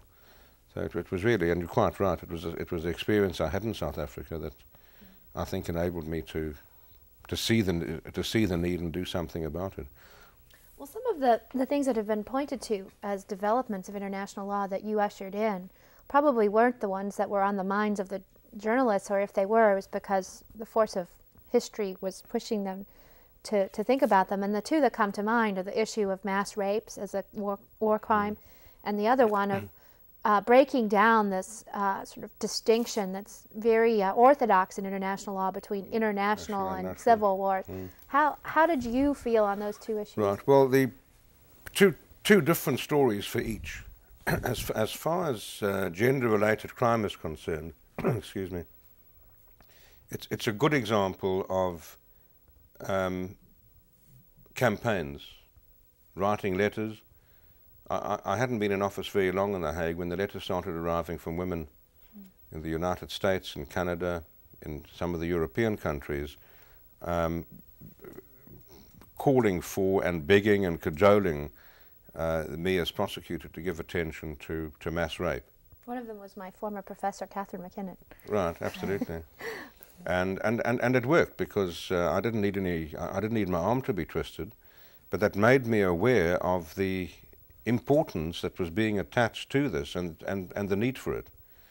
And again, I was fortunate in having an outstanding lawyer already on the staff, an African-American, Patricia Sellers, who'd worked for some years in Brussels. She's married to a Belgian. Very usefully for me, speaks fluent French, and but with a very in-depth knowledge and empathy and sensitivity for gender-related crime. And also I realized very quickly that how important it was to have a good gender balance and good gender practices in the prosecutor's office, because the heart of our office was investigators. Investigators came from police and military, and the police and military are not exactly the best places to learn about gender balance. And there were complaints fairly early on about attitudes to women on the staff. And very soon after I arrived, I appointed Patricia Sellers. I set up a sort of cabinet of 5 people. We met every morning to discuss what was going on and so on. And I appointed Patricia as my advisor on gender, internal and external. And I made it very clear to the staff that she was acting with my full authority in dealing with complaints and dealing with practices. And that I think that was important because, and I said to them, and we talked about it very openly at staff meetings, which were held regularly, that if we didn't get the gender thing right in the office, we weren't going to get it right outside. And we were lucky in getting good women investigators, particularly from the United States. and prosecutors. And it was a learning experience for many of the people in the staff, because one thing I've learned is that the gender prejudice is really so common in just about, if not every single country of the world, and one has to do something very positive to deal with it. And it was really Patricia, together with the lawyers, who went along and looked for, again, spaces in the law of war to see how mass rape could be dealt with. And it became very clear that it was a neglected subject. International humanitarian law fell very short in dealing with gender-related crime. It was only in crimes against humanity that rape was mentioned at all. It wasn't mentioned, but it obviously should have been in the Genocide Convention.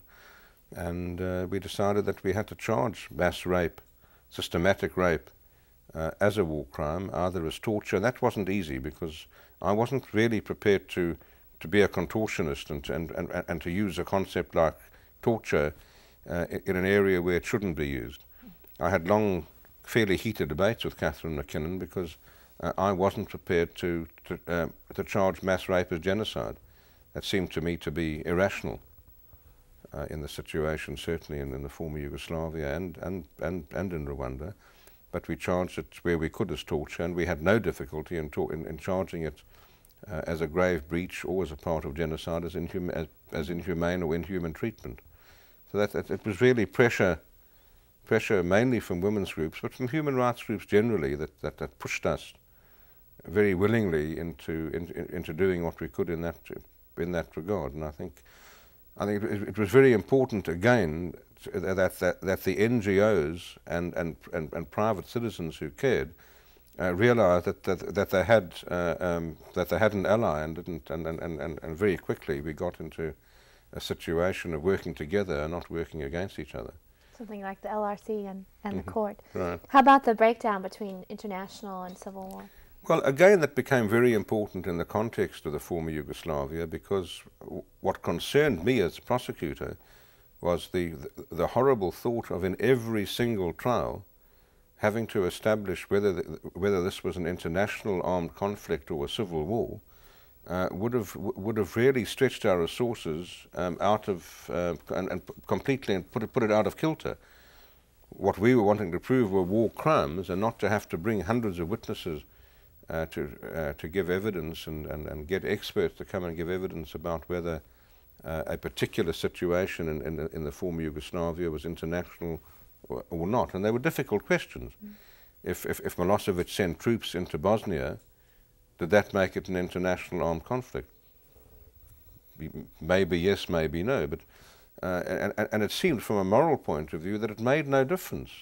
If people were being killed in death camps, it was really unacceptable that the law of war was different depending upon whether it was an international armed conflict or not.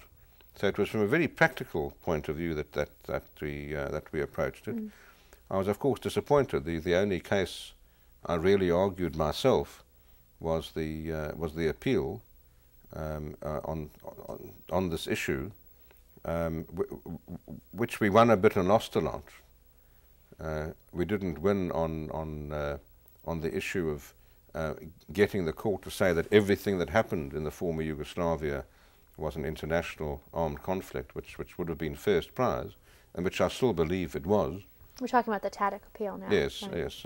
I don't believe that 1 week it's international and the next week, and I said one must take a historical view, and the breakup of the former Yugoslavia was in fact an international armed situation, which obtained throughout, but that wasn't the view the appeal chamber took. But the view they did take gave us an important second prize, and that was really to narrow the distinction between the law which would apply in international armed conflict and internal armed conflict. So it didn't matter. It didn't matter all that much. But that, as I say, it came. It was very different to the gender, which was pressure from outside and inside, whereas this was really pressure from inside.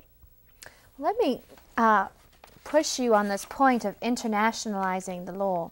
What the pros and cons are of doing that. Why was it justified for the UN to create the Rwanda Tribunal over the no vote of Rwanda on the Security Council. I understand that Rwanda asked for the tribunal, then they changed their mind. Why was that justified? Well, Second part of that question is, why was it justified to extradite Bagosora to Arusha, to the UN tribunal for trial, rather than to Kigali? What would you have done if Rwanda had absolutely refused to cooperate? In other words, there'd been a stark conflict between national jurisdiction and international jurisdiction. Well, firstly, clearly Rwanda put the ball in motion, put it into play in asking the Security Council to set up the tribunal. And things gather their own momentum. The Security Council agreed, and in agreeing, obviously had to make a determination that the situation in Rwanda was a threat to international peace and security. Otherwise, the Security Council couldn't have done it. Its only powers were under Chapter 7, which are the peacekeeping powers, and for that there had to be such a determination. So here, all the members, I suppose, got steamed up and agreed unanimously that the situation in Rwanda, for good reason, it was a threat to international peace and security, as recent history has shown. The wars are still going on, not only in the neighbours, but in even further flung nations in the Great Lakes and Central African region generally. So it was already a threat. The fact that there were millions of refugees in Zaire and Tanzania and so on created an international threatened international peace. Once it was on that track, Rwanda's yes or no became almost irrelevant, because if it was a threat to international peace and war crimes had been committed and the Yugoslavia tribunal had already been established, the no of Rwanda, although probably annoying, was not more than that. So I think, I think the thing gathered its own steam. And as you point out, the voting eventually was 13-1-1, 13 in favour. China abstained because of Rwanda's attitude, and Rwanda voted no. But it got the thing off to the worst possible start when the government and of the people who were the victims, the major victims, decided they didn't want it. The Rwandese government got itself from that moment on into a position of quasi-opposition to the tribunal. It made it very clear that it still wanted the tribunal. It didn't reject it. It never failed ever to cooperate with the prosecutor's office being in Kigali. The government never did anything directly or indirectly to make the prosecutor's life difficult. Our investigators were free to travel, and they were given protection and given letters of introduction by the government. So there was never any hostility at that level between the tribunal and the Rwandese government. The most hostile event was, in fact, over Bagosora. The Rwandese government got increasingly frustrated because our major problem in Yugoslavia, the Yugoslavia tribunal and the Rwanda tribunal, was we couldn't name people without indicting them. There was no appropriate, decent way, honest way of naming people. We couldn't say we were investigating this one or that one. I can't think of anything more unfair or defamatory than to say you're investigating somebody for war crimes. I mean, what could be a worse allegation to make? And if there's enough evidence to justify saying that, well, there should be an indictment. And if there isn't enough evidence, you shouldn't be making the allegation. That was for that reason that certainly I was never prepared to say who or where we were investigating, save with making indictments public. And that was a problem, of course, because many war criminals were walking around unindicted while we were gathering evidence. And in the Rwanda situation, people knew, the leaders were known. Colonel Bagosora made no secret of his own involvement and complicity in the commission of the genocide. And the Rwandese government didn't have our constraint. They named people. They put out lists, and they requested governments, particularly in Africa, to arrest people. We couldn't do that without a formal indictment. And without a formal and without evidence that would satisfy not only me, but also one of the judges, we couldn't indict. So that there was this, not dissimilar to the South African situation in a way, of newspapers talking about a third force, but us not having the Commission not having enough evidence. It's thresholds of proof. And in response to the Rwandese requests for arrests were made. And again, we were put in a very embarrassing position because people known to be war criminals were being picked up. The Rwandese government was asking them asking governments to extradite them. Governments were very reluctant to extradite them. There was no criminal justice system working in Rwanda. Virtually all of their judges and prosecutors had been murdered in the genocide. There were no courts operating. Their prisons were, according to the International Red Cross, some of the worst of the world. Complete overcrowded, people dying daily because of overcrowded conditions. What decent government would extradite people to a country that couldn't put the people on trial and would keep them in those prison conditions, and there was a good chance of them dying before they ever got to trial? Yet we couldn't ask for them because we didn't have the evidence. And then in those cases where we could indict, we did. And that in turn annoyed the Rwandese government because they said, you know, these people are being arrested at our behest. We want to try them in Kigali, and you riding on our backs, and when we get people arrested, you go and indict them and exercise your primacy, and those governments then extradite them to Arusha. Wasn't this the rules of the road controversy that you were dealing with, where you sort of coined this phrase, there has to be a rule of the road about who gets what, when? Well, there was no sort of rules of the road. I mean, it was a question of ad hoc. Every time. Right, but in the case of Bagasora, it reached crisis point, and the Rwandese government said that if we didn't back off on Bagasora and allow the Cameroonian government to send him to Rwanda, they were going to break off relations with the tribunal. And I then went on one of my many visits to Kigali and met with President Bizimungu and Deputy President Kagame and their foreign minister and so on. And we had an extremely difficult 2-hour meeting at which I made it very clear, and I meant it, and they knew, that if they didn't agree to the international tribunal getting the most important of all the war criminals known, I said there was no basis on which one could justify having an international tribunal, and I was going to suggest to the Security Council, to the tribunal and to the Security Council that we should be closed down, that there was no point in continuing in that situation of opposition. Something ostensibly the Rwandese wanted, right? They're no well, vote. no, well, I'm not sure they did, and the proof was that they backed off. They didn't, right? They accepted that Bagasora would come to the international tribunal. And a couple of weeks later, I backed off because there was I got wrong information about another important, fairly important alleged war criminal who was arrested in Ethiopia. And I asked for the Ethiopian government to send him to Arusha, and that caused the Rwandese government to go crazy because they said, "You're doing it again. You've done it for Bagasora." But I said, I didn't know that you'd asked for him to be arrested at all. And in fact, they had. And in fact, Madeleine Morris was very helpful in that regard, because it was at a meeting in Geneva that she, in fact, organized a meeting for me with the Minister of Justice where the facts emerged. And within hours, much to Madeleine's surprise, I wrote a letter to the Ethiopian government saying that I was withdrawing our request and would only renew it if they refused to send this man to Kigali, which they did, and he was, in fact, since tried. In some ways, I'm ashamed to say, because it wasn't by any means a fair trial, and is now on death row in Kigali. Let me ask you a question about cooperation of other states. We talked a little bit about cooperation with Rwanda. Do you think that the sense let me back up a little bit. We talked in the Goldstone Commission days about how you could go to the UN and you could go to other states, the U.S. embassies in Johannesburg and Pretoria, for help when you lacked resources.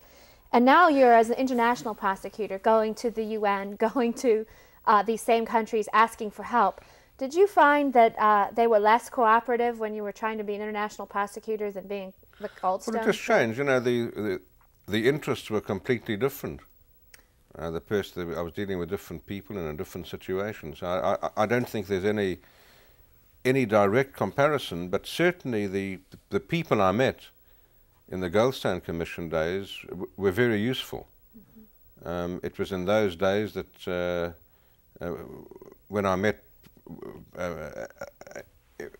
in private session with the Security Council, Madeleine Albright was then the United States ambassador, so that was our first meeting, and she was very warm, and we got to know each other then and more so subsequently. But the fact that we'd met in that situation makes a difference.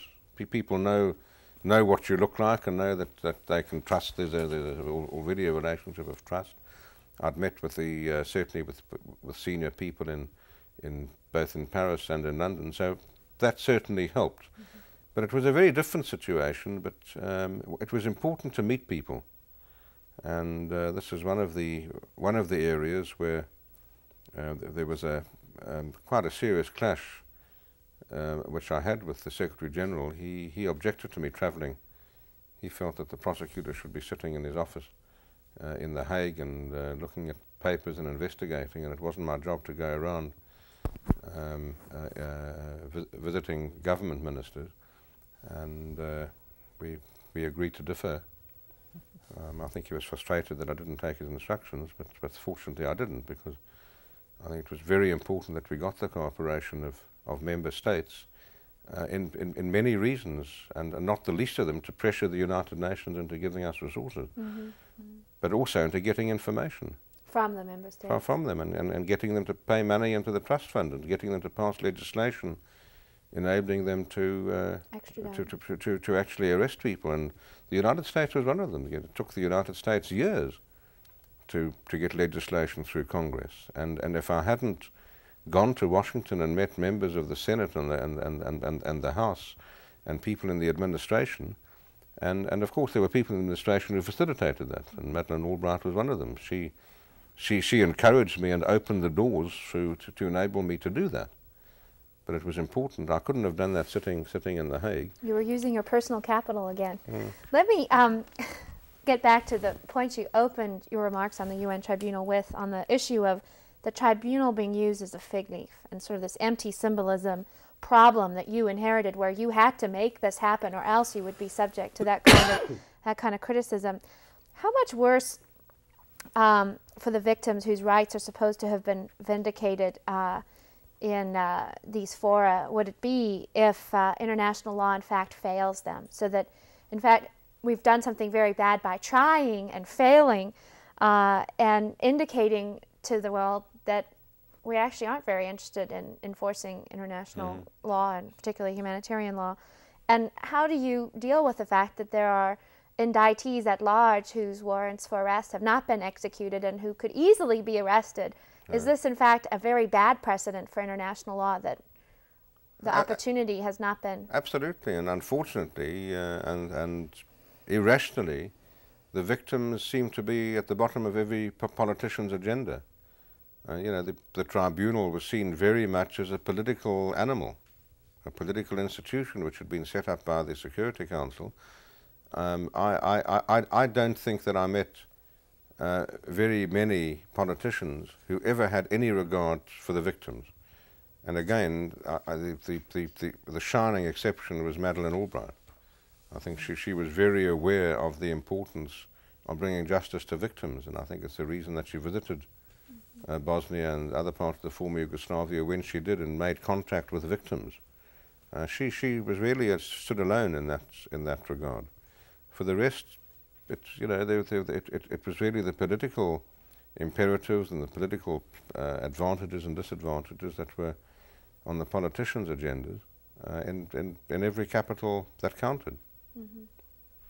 Well, we've talked, and you will have a chance to answer some questions about the Truth Commission, about how you need to make a case-by-case determination regarding whether to use prosecutions or Truth Commissions as a national matter. Is that as true for international law? Is there a problem, in your view, to having a sort of selective approach where it's only if the Security Council deems it to be sufficiently important? And how would you think a tribunal might operate, for example, dealing with Hun Sen's Cambodia now? Is it necessary for the legitimacy of your tribunal and for the bona fides of the international community that constituted your old tribunal that they not use it as a selective weapon? Well, I don't think there's any difference theoretically between international justice and national justice. It's the same thing. And what applies in a national situation applies almost invariably in the international situation. Obviously, I'm exaggerating to an extent because there are sometimes differences, but not fundamental principle differences. Point one, it's unacceptable, it seems to me, to have any criminal justice system that is where politicians determine who should or who shouldn't be prosecuted. If people break the law, they must be prosecuted. And therefore, to have the Security Council, which is a political body, determining in which part of the world there should be justice is unacceptable. It's discriminatory, and this was the main objection of the Belgrade government to it was on that basis. And from our first visit to Belgrade, I said very publicly that I agreed. I said, if this is the first and the last International War Crimes Tribunal, then it's unacceptable. And if it's a second, it becomes a little bit more acceptable. But we need a permanent international criminal court that deals in an even-handed manner with war crimes or international crimes subject to its jurisdiction in an even-handed, apolitical manner. Having said that, the Security Council, having set up the tribunal, took a giant and very important step in a good direction, but it follows from what I've said. If it's the last step, it's not good enough. Whether there should be international prosecution or national prosecution is a more difficult question, and will depend on a case-by-case basis. The international community could well have said for South Africa, look here, international crimes were committed. Apartheid was a crime against humanity. Cross-border raids were made. People were killed. There was an international aspect to the apartheid, to the activities of apartheid government. The Security Council could have said, look here, we're not leaving it to an internal truth commission, to a national truth commission. We want an international tribunal to charge the perpetrators of apartheid. Obviously, I can't be too objective as a South African, but I think that would have been a terrible mistake. The fact that South Africans were themselves able to get together and agree as a part of a political compromise on having a truth commission looking at 34 years, the last 34 years of apartheid, was very important for reconciliation, is very important for reconciliation in our country. It may not be the end of the story, because I think it will be, but theoretically, again, some of our neighbouring countries could well ask for the extradition of some apartheid military people or police people who are responsible for committing international crimes in their territories, whether it's in Swaziland or Botswana. It's not likely to happen, but it could. But there, the international community, I think, acted sensibly in leaving it to South Africa to do it. Ceding the jurisdiction that they might have. Let me ask you as a last question in this segment, because it'd be nice to get into the Truth Commission right away. What would be your advice to the diplomatic conference that's going to be convened in Rome next year with regard to the International Criminal Court, aside from your point that we need one because we don't want it to be so politically moored? What would you be telling them in that time about the law? Well, I think the most important single aspect that concerns me is the role of the prosecutor. The United States administration attitude is that the prosecutor should not be free to investigate any war crimes without a request from the Security Council. I really say advisedly, I think rather don't have the court.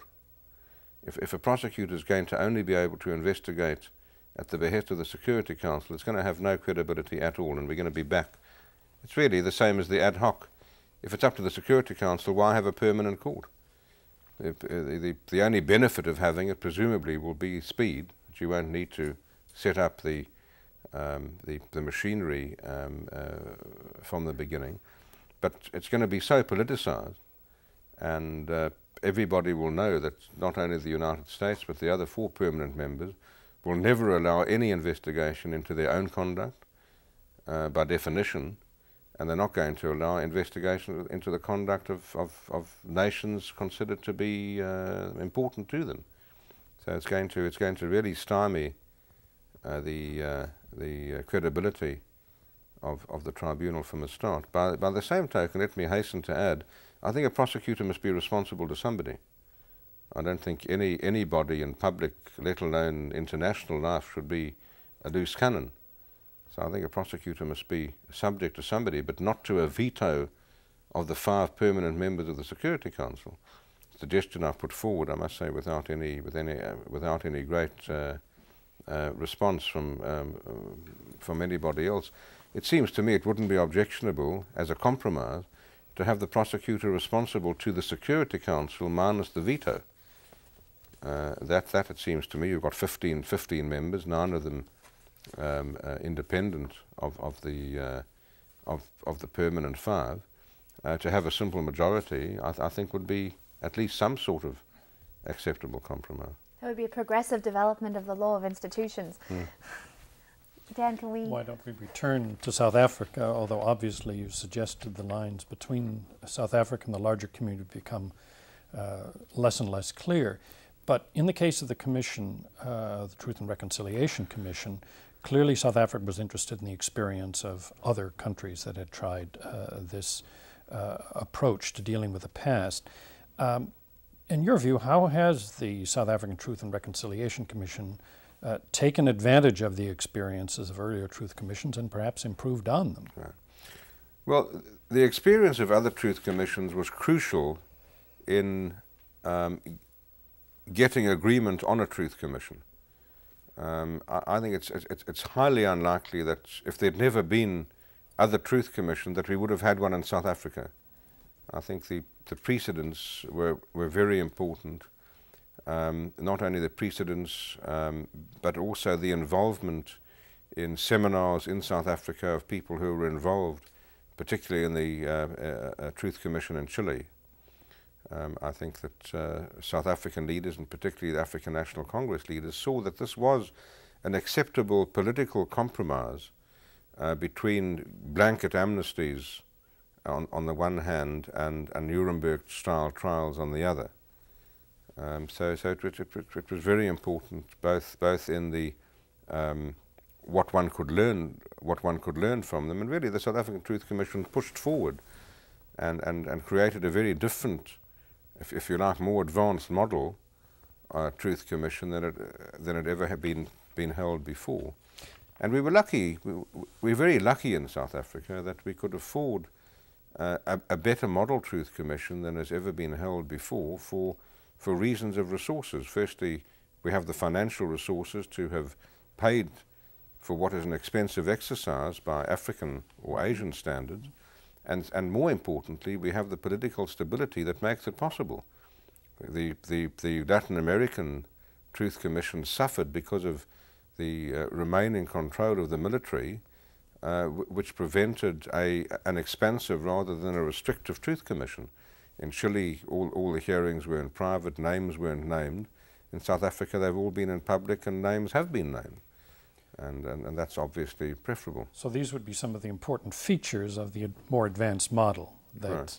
You did have the possibility to name names, the hearings were public. What other features would you consider of yours? I think the fact that the investigations which are possible, but thinking about it really now for the first time, I haven't in fact done that analysis, but I think those are the two most important aspects.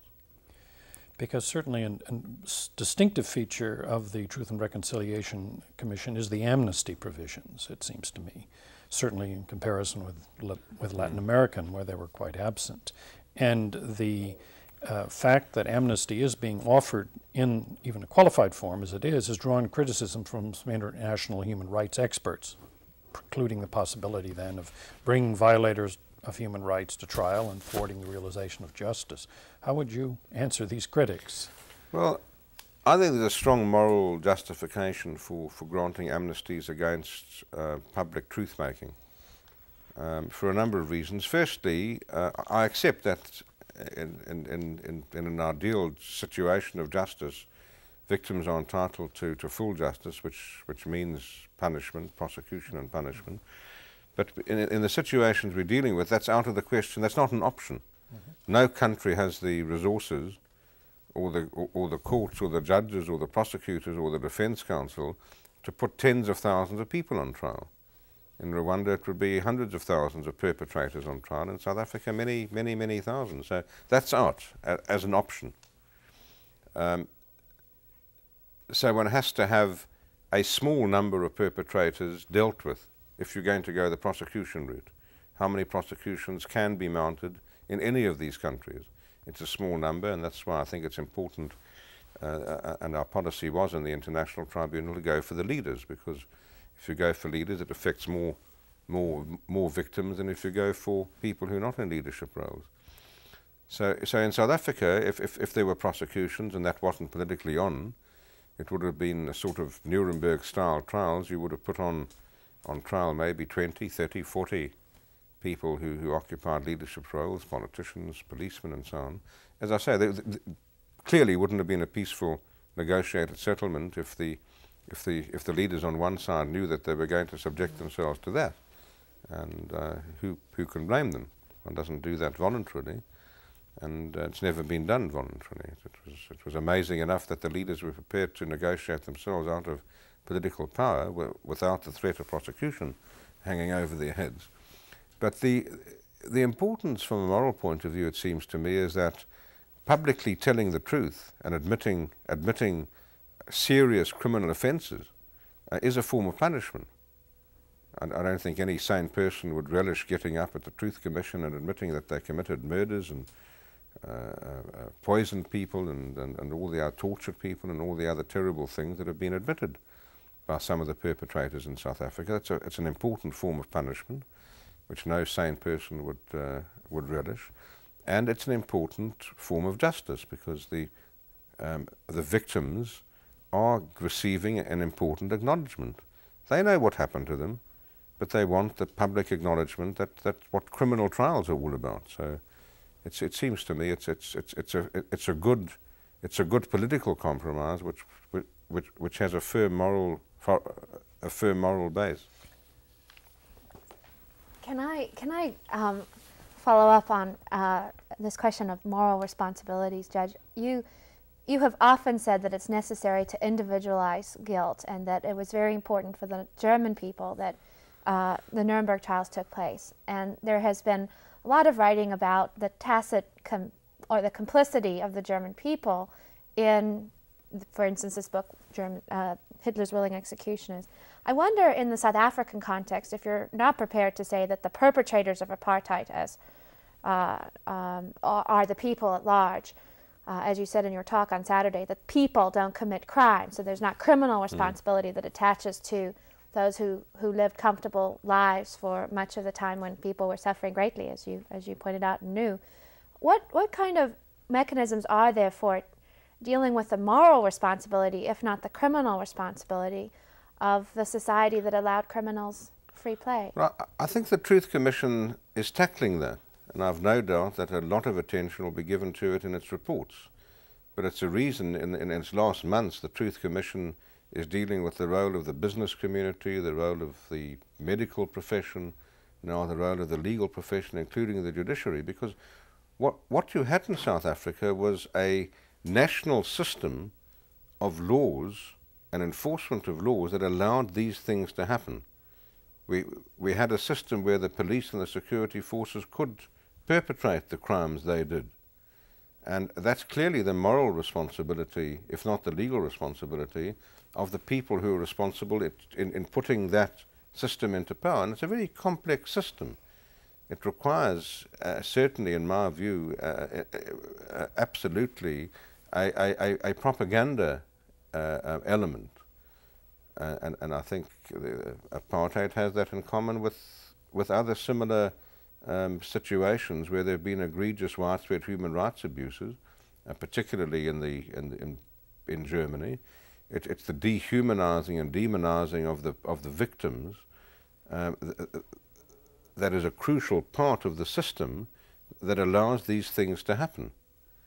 The fact that police are given the powers and able to do these things and get away with them without being questioned by people who have the power to question, that's an integral part of the system, and the courts fitted into that system. Dan, did you want to follow up on? I guess my last query would be, one is struck at this point, and other commentators observe this, that how few of the people at the highest positions of power in the government are coming before the commission. If I believe Minister Flock is the only one who so far has come forward.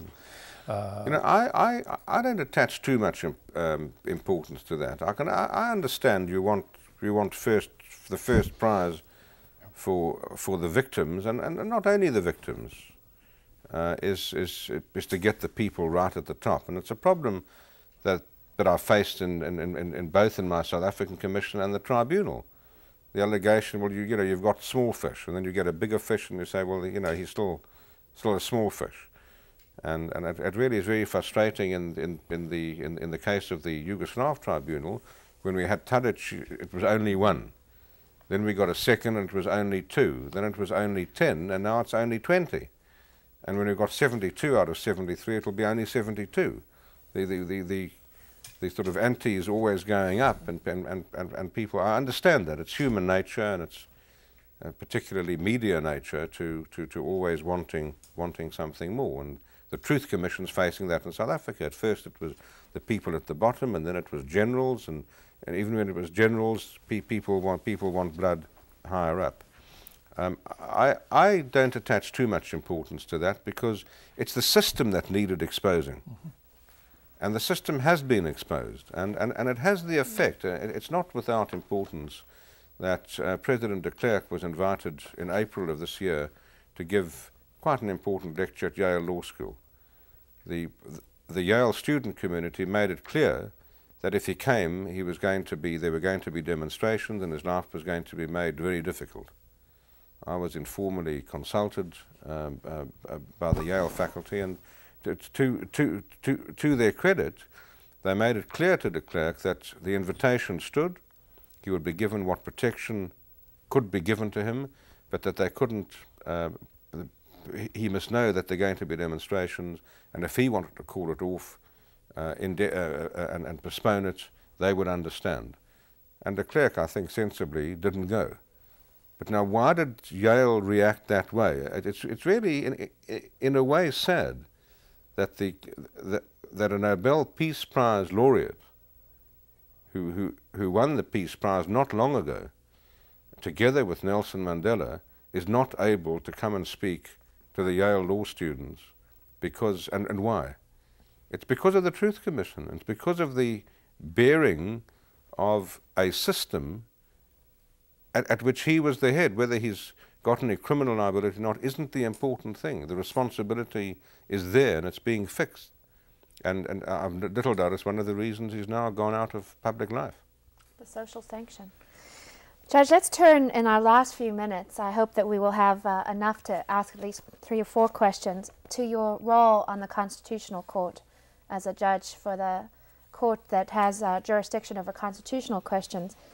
I'm going to pick and choose from the questions I might have asked you, and start with the first one. Equality is the first right mentioned in the Bill of Rights, and I know you have your pocket constitution ready for you. But in Section 9 of Chapter 2, equality is the first right set out by the Constitution. And you are the author of both the Hugo case and the Hodgson case that is essentially spelling out equality jurisprudence in South Africa for now. I realize that both of those cases are dealing with interim constitution, but for the purposes of our talk this morning, can you tell us what you think equality does mean in South Africa and what it should mean under the new constitution? We have a new country, a new South Africa. What does equality mean? Well, Equality is, as I understand it, and as I hope emerges from the decisions of our court, is that there shouldn't be people shouldn't be discriminated against because of stereotyping, because of differences that in a decent society shouldn't be relevant.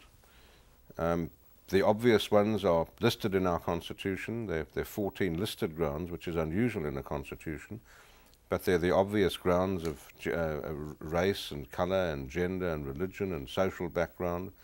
We've added a number, one of them being unusual in constitutions, if not unique, and that is sexual orientation. But these are grounds where differentiation shouldn't be made unless it can be justified on some basis which doesn't interfere with dignity. And dignity, we've really held, is the core concept of equality, that people's dignity shouldn't be invaded by dealing with them differently. So that very broadly speaking, I don't think it's very different to what equality should mean in any country, but in South Africa I think it's got there's an added resonance because of the years of racial discrimination and gender discrimination. In South Africa, gender discrimination hasn't been in the forefront because it's been heavily overshadowed by racial discrimination, but we have emerged from hundreds of years of the most extreme form of racial discrimination, where people's dignity was completely ignored and trodden on. And so equality has a special, I think, has a special place and a central place in the Constitution as a whole. At least in this country, equality has often been used as a counterweight to affirmative action, that to engage in affirmative action is to fundamentally undermine your moral claim to equality. How does South Africa handle that? Well, South Africa has recognized affirmative action as being constitutional. The equality clause specifically states that it shall not render it shall not be a violation of the Constitution if there are programs, government or administrative, in order to bring about equality having regard to past prejudice. And obviously that's necessary, particularly it's so stark in South Africa, where the imbalances are so serious and broadly speaking they cut along colour lines.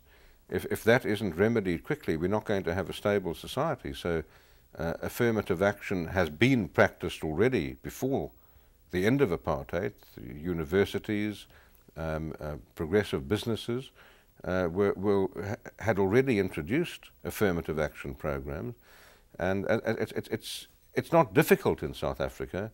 I think it's much easier than in the United States, because we're dealing with an oppressed majority, not an oppressed minority. And we're dealing with an oppressed majority that now is in power. Mm-hmm. And obviously there's a tension between affirmative action and equality, but I think it's going to be worked out without too much difficulty, and it's going to be limited, because the more equally people are being treated, the more equal education is, regardless of your colour or social origin. We very quickly, and quickly in historical terms, in the next 10 or 20 or 30 years, going to have a society where everybody will be treated equally, and where the need for affirmative action, I have no doubt, will disappear. Well, we have time for one more question, so I'm going to ask you about another interesting aspect of the Constitution, the provision for socio and economic rights, combined with the horizontality principle, where individuals can seek redress against other individuals for violations. Let me ask you about Section 27.2, which says that the government is responsible for taking reasonable steps within the available resources.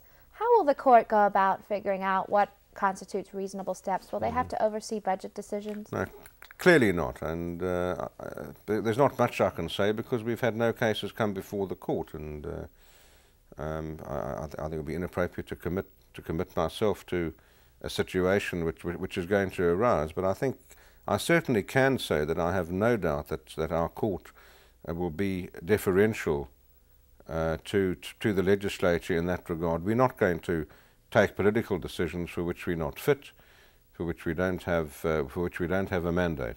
Mm-hmm. Horizontality as well? No, I think horizontality is a different issue. The Constitution provides for the Bill of Rights to apply between citizen and citizen, depending on the right. And our court's going to obviously have a lot of important and difficult cases in deciding which rights should be enforced between citizens and not only between government and citizens. But I could see many areas, particularly in the discrimination and equality field, where horizontality is going to be enforced strictly. Mm-hmm. If we have time for one last question, let me ask you, stepping out of your role as a judge on the Constitutional Court, if you could be a part of policy making in some other part of the government, what would you say is the most important problem facing the country and the one that you would like to tackle quite independently of who you are now? Well, without any doubt, the redistribution of wealth that I've mentioned. I think that is the most important challenge for government, because it's all wonderful having a democracy and having one person, one vote, and having a constitutional court and having a great constitution. If it doesn't mean something on the ground, then it's really not worth the paper it's written on. And the people of South Africa want and justifiably want to see some benefits from democracy. If they don't, I think they're going to say, well, what's in it for us? And I think they'd be justified in saying that. I think things are moving already. Millions of South Africans have got water and electricity which they didn't have before. Their houses are going up. Obviously there's an urgency and people always want more. It's the same it's the same symptom that we were talking about in going up the levels of command in truth commissions or tribunals. Mm-hmm. But clearly, and the government realizes, I think the whole effort is at seeing that millions of South Africans who've been retarded, kept out of the good things that every sensible person wants, is going to get them.